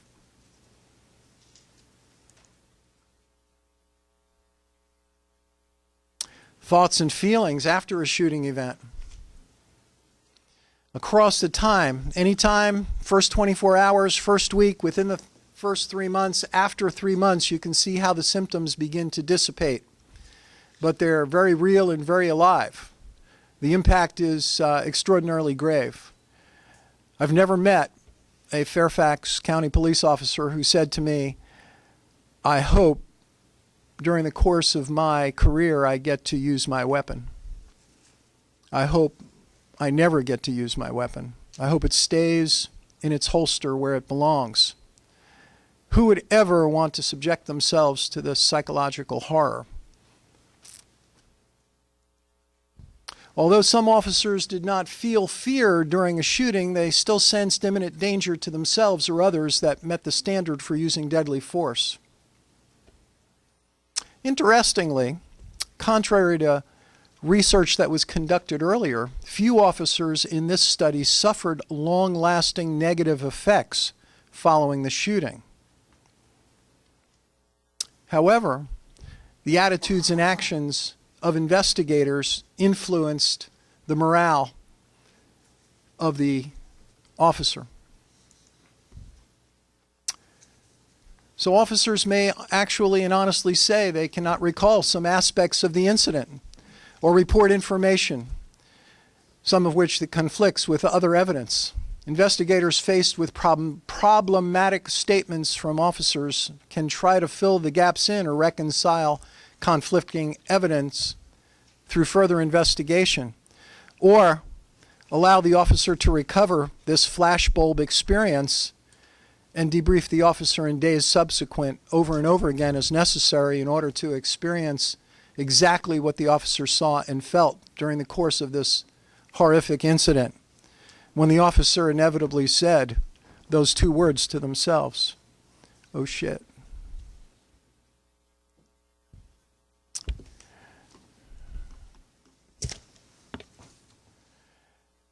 I had the privilege of serving as chief of the FBI's famed Behavioral Science Unit during my 22-year career as an FBI agent.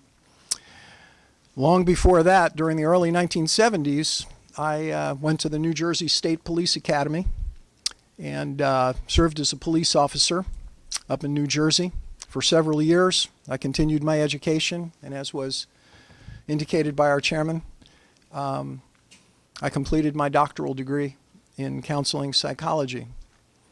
I serve the national security community. I serve the Fairfax County Police Department with applied best practice standards in behavioral sciences. And in that regard, I certainly am prepared to answer any questions you may have regarding what I've experienced over my law enforcement career or the applications that may be of utility regarding the important mission of this committee. Mr. Chairman? Thank you, Dr. Bann. And I would like to start off by asking the following question. We are talking about emphasizing more than ever crisis intervention training, de-escalation, and it's clear that there may be some police officers that are better at that than others. Is there a way, are there certain personality traits or characteristics we can recognize in police officers to know those that are going to be more attuned to de-escalation or more sophisticated in crisis intervention? Yeah, the police officers go through a substantial background investigation, which includes psychological testing.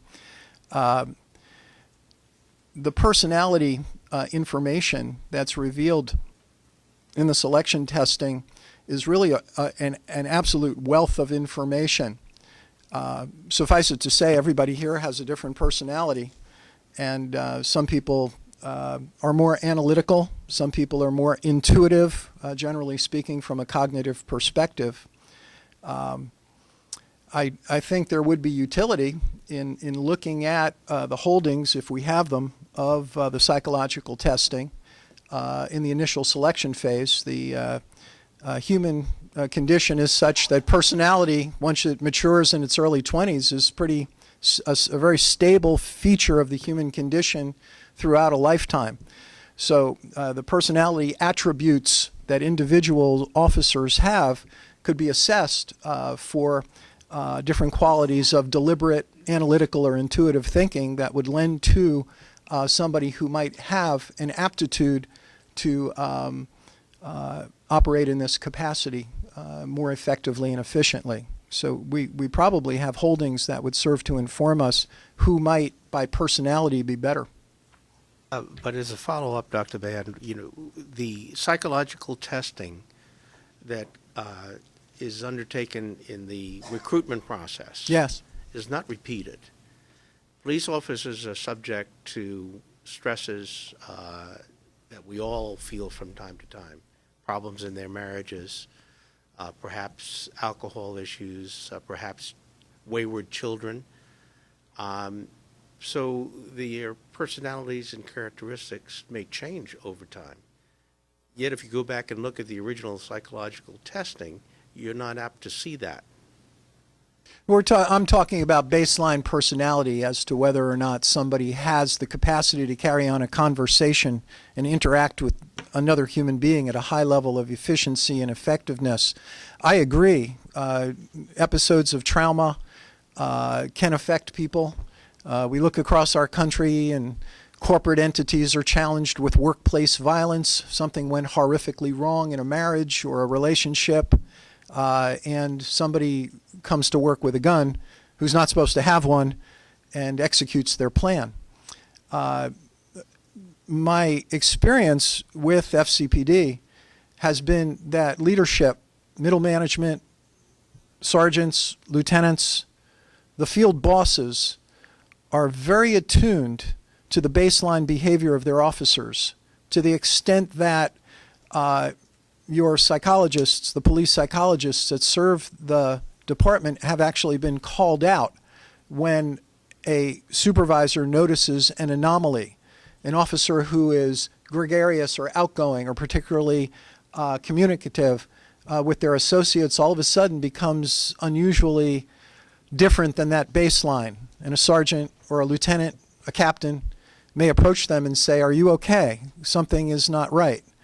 I think executive leadership in the police department has gone to great lengths to give middle management, if that's a good concept, the tools to recognize emerging problems in the officers that are on the street.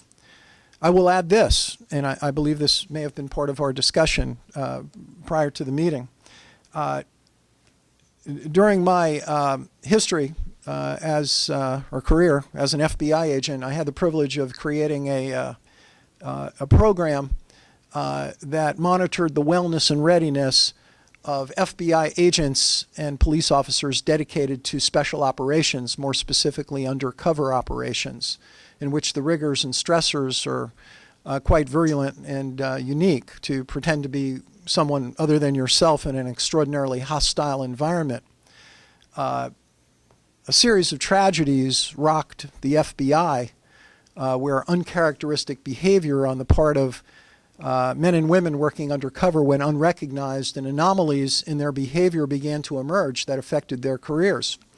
So we instituted a program called Safeguard, which every 6 months to a year would reassess people who were engaged in this special investigative technique. So the question is a program or plan to reassess the stability and ongoing wellness and readiness of officers a good idea or a concept that could be looked at further? And this is a very, very progressive police agency, probably one of the best in the United States. And so they can adapt and improvise concepts that would serve them well and certainly address some of the concerns of this committee. I think their culture certainly is open to do that. But again, I think the solution is training middle management to be keenly aware to watch out for changes in the baseline. We look at this in the intelligence community sometimes as the insider threat problem set.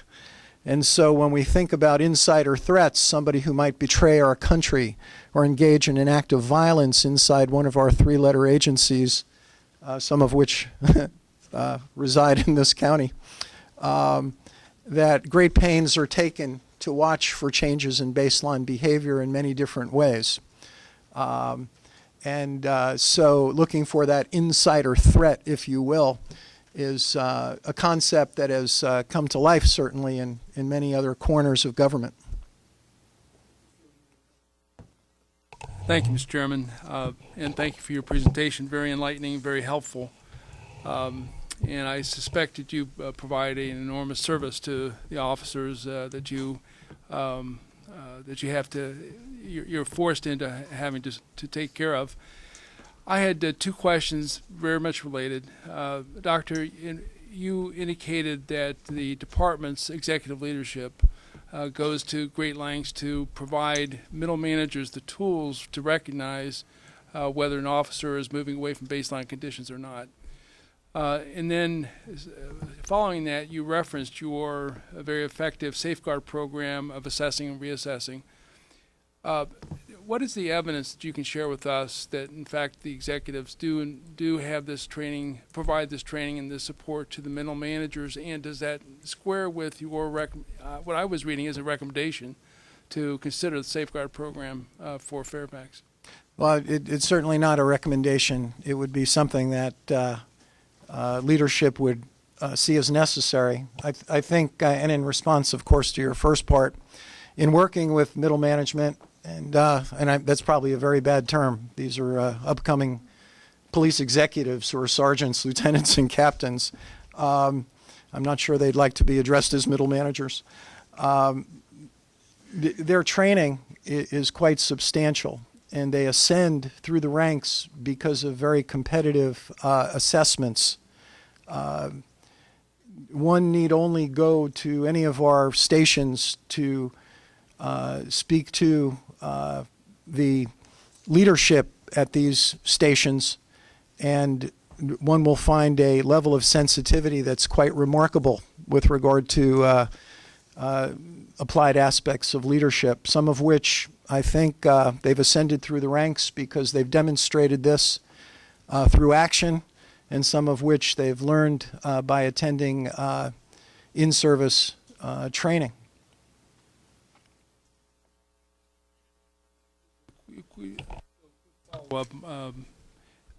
So you're not recommending the safeguard program be considered? Or No, I'm saying it's a concept that may be ahead of its time, and it's a solution, but if the police leadership watches for, lack of a better term, an insider threat, an officer who is of diminished capacity for one reason or another, there may very well be a process in place already that one would have to appreciate before more rigorous rules and regulations and additional policies and procedures are overlaid in a very busy agency. Thank you. You list as an important issue the media release of names. The majority of police departments do release the officer's name in use of force incidences. We got that information in one of our reports. But nowadays in 2015, everybody's a reporter with smartphones. Videos are placed online well before names are released. Shouldn't police, or basically anybody at this point, be used to the loss of privacy, and why do you list this as an important issue? There are many things you could list, and this is something that the Communications Subcommittee is looking into as to what we're going to recommend concerning release of names. So I'm curious, you listed it as an important issue, but if you're a public servant, what you do is public anyway. So can you explain that? No, I certainly can. And I think I may be mistaken, but for the 22 years I served as an FBI agent, the FBI never released the names of agents involved in shooting incidents. First and foremost, I will say that the Incident Support Services of Fairfax County Police Department created a platform to allow those officers who were subject to the horrific officer-involved shooting incidents to be afforded a platform, a group, an officer-involved shooting group, in which these officers have the opportunity to support each other through this. And a recurring theme in the group, which I have a privilege to participate in, is that the officers do not fear for themselves as much as they fear for their children and their significant others. And therein lies the challenge. How do we protect the children and significant others of law enforcement officers who then become identified as an individual who somebody might want to exact revenge on, and how best to do that but to take the life of maybe their daughter or son. It's not an easy problem set.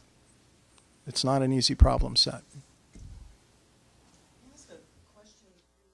Specifically to investigations, when you describe how officers react after they've been made the decision to use force, do you expect the people who are investigating to take that into consideration as a part of the overall investigation?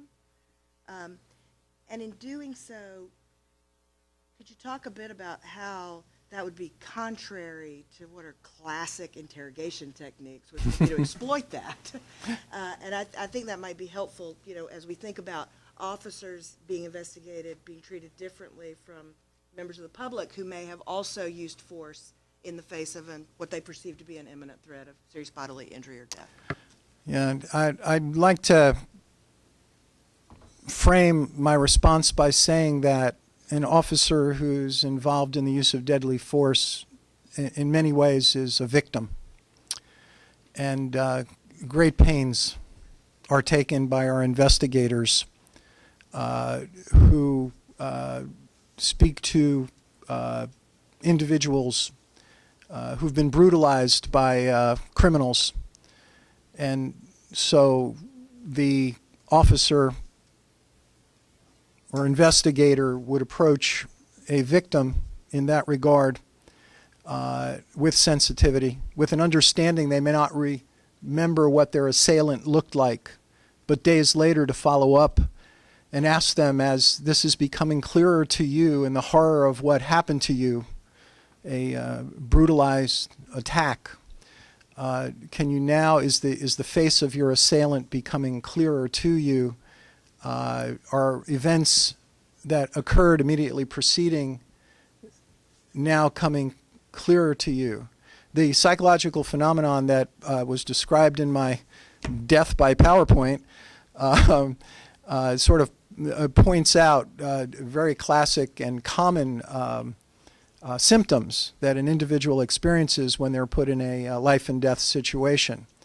An officer executing deadly force is doing so because their life or the life of another citizen is in imminent danger, and deadly force becomes lawful and necessary.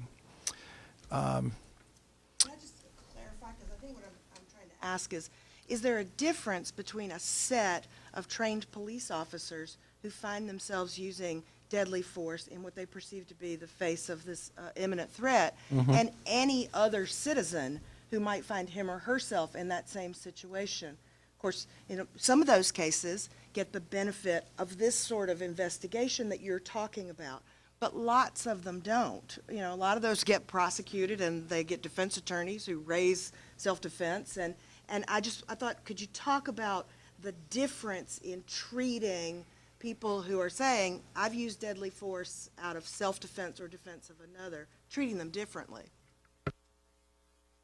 I think they should be treated equitably. I think they should be treated as an individual who is horrifically traumatized, and that psychological evidence informs us that their immediate recollection of what happened may not be clear, and that this flashbulb experience of the sequences of the events, being unable to really know how many shots they fired, to not hear the rounds going off, to have tunnel vision, to not see around their peripheral vision. Also, what happens is a slow motion effect. Some of you may have experienced that. If you're in an imminent dangerous situation, a car accident, something's unfolding very quickly, you're not crazy. Your mind is taking in so much information that the phenomenon psychologically that you're experiencing is a slow motion effect. All of these psychological distortions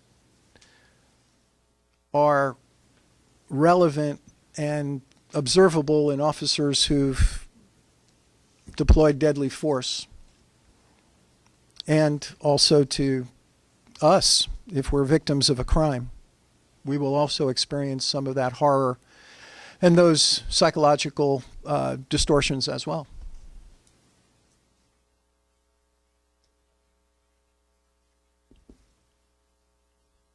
Dr. Ban, thank you very much. You've been very helpful and gracious as well. Thanks, Mr. Chairman.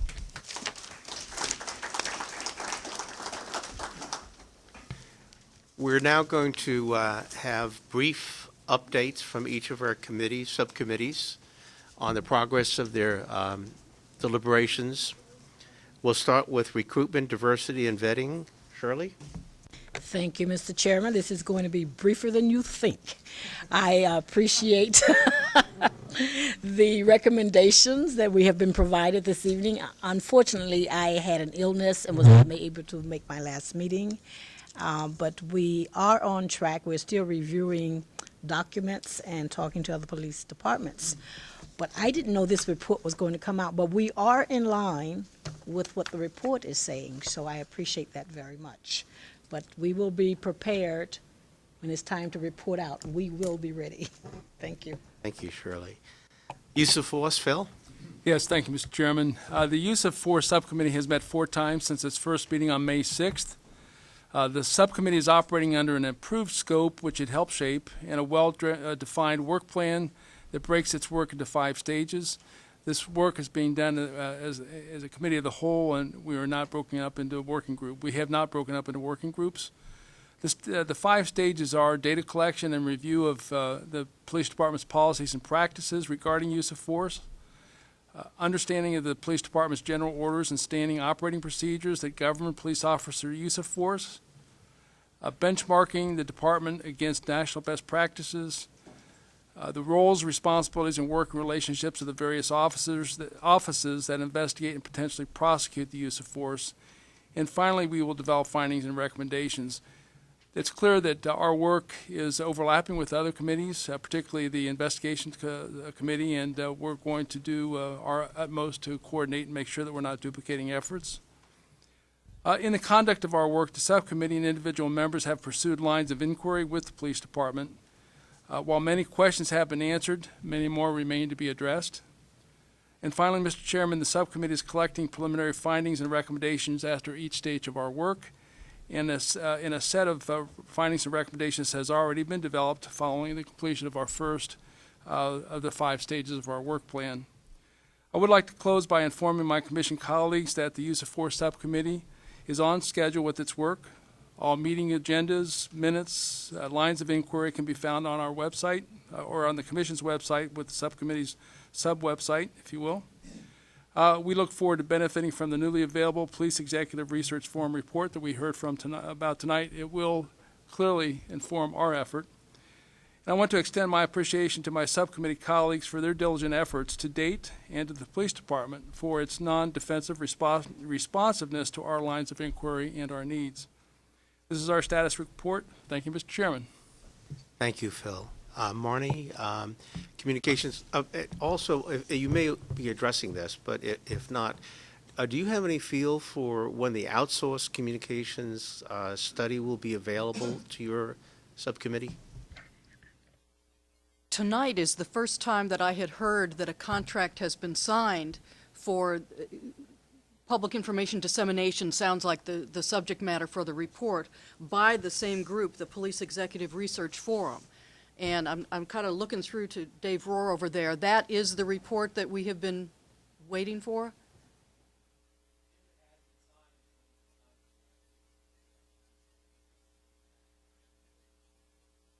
Okay.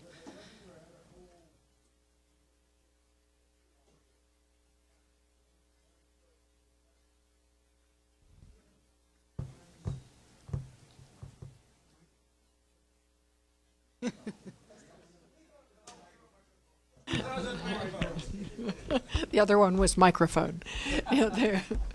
The other one was to reach out and look at best practices. Pardon?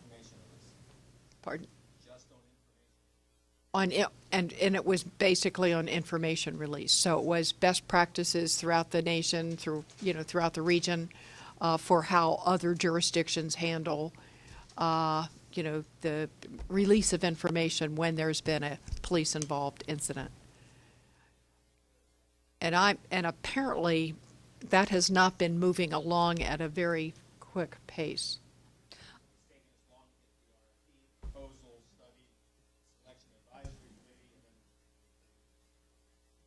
So do we have a time frame for, I mean, it not... Right, and I talked to Mr. Tom Wilson, who we heard this evening. I spoke with him out in the hall. He said they had just signed it, so it still needs to go back to purchasing, which means because of the timing of everything, this committee, the subcommittee, communications subcommittee, I'm going to be giving the communications subcommittee's report to this overall commission on July 27th. There's no way that report will have come out without that. So I have to obviously acknowledge we're going to be hampered by not having that report completed, but we've already put together a number of recommendations, and we're at the stage now where we're going to be refining them. We met on June 8th, and we heard from Prince George's Police Department Communications Director Julie Parker to see how another police department right within our National Capital Region handles communication and public information dissemination. We also have already looked at best practices in Los Angeles, Grand Forks, Mountain View, Dallas, Omaha, Conway, Arizona, Tucson, Columbia, Arlington, Alexandria. So we've looked at best practices already. So despite the fact that that report won't be ready, I think it actually might reflect what you will hear from us on the 27th, and we will be ready to go. Our next meeting in July, we'll hear from Deputy County Attorney Pete Andrioli to discuss the Freedom of Information Act and how information is disseminated when requests come under FOIA. So the Communications Subcommittee is on schedule and ready to report, and anything you hear after that will be even better. Let me just say I'm disappointed, however, in the timing here. This was a budget item, and so the county was required to actually take action to approve the additional funding for this report. The fiscal year started on July 1st, or starts on July 1st. So anyway, there was no funding for it. That's not really a very good excuse, because the anticipation was that we would be using it and needing it. I think the subcommittee is doing the right thing, and that is digging in and looking for your own, examples and best practices. And then once we have the report back, it will help to inform the subcommittee, the full commission, but also the Board of Supervisors when we're moving on the recommendations from the commission. So it will go into the hopper as far as giving us information about practices that other jurisdictions are using. Okay, Marcus, mental health and CIT. Mr. Chairman, mental health and CIT is chugging right along. Actually, our work will probably be greatly aided and sped up by the release of the PERF report, because we were moving in the direction of many of the things that we just read in the report. We've heard from the Sheriff's Office, from the Police Department, have given presentations. We've also had the CSB and the Mobile Crisis Unit folks come and give presentations to the committee. The committee also has studied best practices from Memphis and San Antonio, Bexar County, and other places. I also want to acknowledge I've got a number of subcommittee members that are here. Gary Ambrose and Delegate Vivian Watts is here in the audience, and some others. We've actually got more non-commission volunteer committee members than commissioners, but it's been a great group, including a number of mental health clients and folks that have had a lot of personal experience in the system. So it's a really good group, and there doesn't seem to be a lot of disagreement about what the best approach ought to be. Everybody seems to be moving towards a consensus. The difficulty was going to be sort of how to phrase and shape some of our recommendations. And again, that's where the PERF report is going to really be an excellent cheat sheet for us. I'm not sure how much we need to change the words in order to avoid plagiarism. Maybe Mary can help me with that. But it is...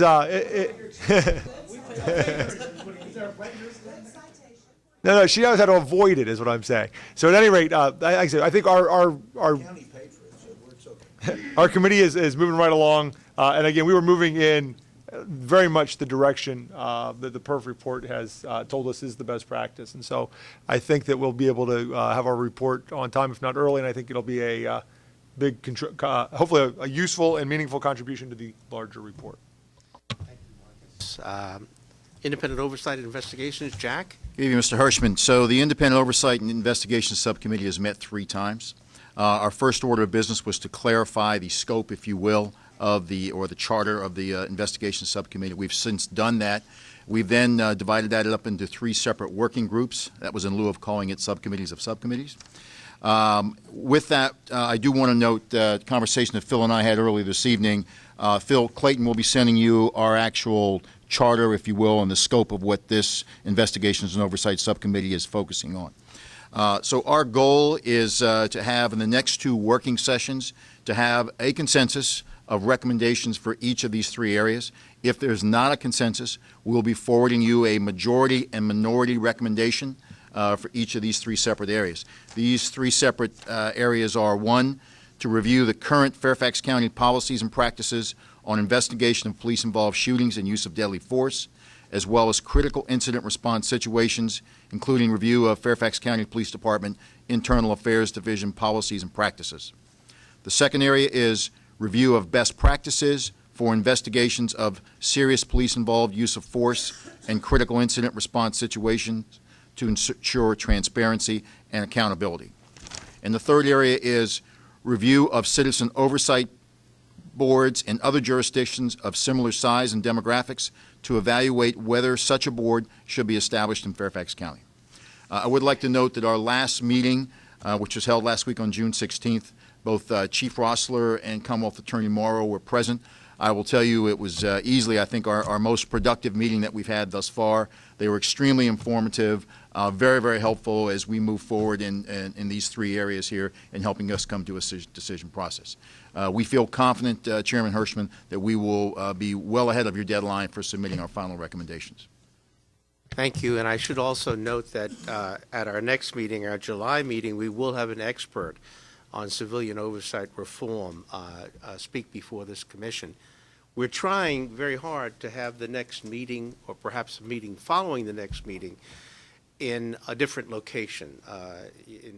We'd like to get out and have more participation by citizens who often are not able to get here to the county center. And so the staff is working very hard on identifying other locations for us to meet in and perhaps get additional citizen input. For those of you who were not here during our last meeting, which was open to citizens, it was an excellent meeting. We got some really good input from citizens, but I have a mea culpa. One of the citizens got up, a woman, and talked at some length about an interaction with the police department that was not very favorable to the police department. If I had paid closer attention to the paper in front of me, I would have realized that that citizen lives in Vienna, and it was the Vienna Police Department and not the Fairfax County Police Department she was talking about. But I had not paid close enough attention to that, and I want to apologize to everyone for not picking that up. Are there any other issues that you'd like to raise before we adjourn tonight, or questions you might have? Yes, sir. And we just received a report on Friday night. Colonel Rossler wanted it out to you all before today's meeting, so you'd have an opportunity to look at it and read it. That's why it came Saturday. It was literally 12 hours after we received it. It was in your hands, and so I apologize for that. And second thing, to Pete's comment earlier, I mean, regardless of the reasons why we didn't have sit classes, it does go to show you. I mean, it'd be interesting to see if there's a correlation between lack of sit officers versus officer-involved shooting or use of force. And that goes to show you the lack of analysis in our profession, that I think we need to do more correlation between events, more study, more research across the board. And I think that's a good point. Of course. I certainly didn't mean to offend anyone. I was just struck by the fact that this report says that we need to move crisis intervention training to the very forefront. And yet, if we don't fund it, if we don't have the classes, if we don't get we don't make it a priority, then it's pointless. That's the only point I was trying to make. And I appreciate you telling me about the budget, because I wasn't aware of that. But the point is, if it's important, then it should be funded. Mr. Chairman, if I could ask Colonel Ryan to comment on the type of feedback that the police department gave to the PERF folks. Was there a draft version that the department commented on? And if so, what kind of comments did the department offer? Chief of Police, when Colonel Rosser authorized this study, he wanted a firewall put between himself and PERF so that he wouldn't have any influence or any interaction with PERF as they conducted their study. So the county auditor actually acted as the intermediary between PERF and the study. So when the study was released, the county auditor had an opportunity to see it, and they may have had some comments, but the police department did not. I think they wanted more. The county auditor asked PERF to put more transparency into the methodology so that people would understand better how the study was conducted and how they got the information they got. The only feedback the police department, we were not given the opportunity to comment on the report in terms of our standard audits that we have from the county. They do an audit, they give it to us, we provide comments and feedback and give it to the county auditor, and they include that in the final report. You won't see that in this report because there was no comment section. The only thing we were given the opportunity to do, and Colonel Rossler had some edits to it. I think there was a statistical thing. They had 30% of our officers were trained in SIT, where actually it was 43. They had the incorrect mission statement. When they were given the mission statement, they were given incorrectly by the person who submitted it an inaccurate, older version of our mission statement that had changed, so they were given a new updated one. And they had our Criminal Justice Academy as just Fairfax County instructors, when in fact it's the sheriff's officers are instructors at the academy, Town of Vienna, Town of Herndon. So that was clarified. And there was one other, the state actually controls the certification of the SIT officers. The department does not certify SIT. That's a state. Those were the only edits or feedback that was given to PERF to update the report. Other than that, there were no comments, no feedback or anything wasn't solicited from us and wasn't provided to them.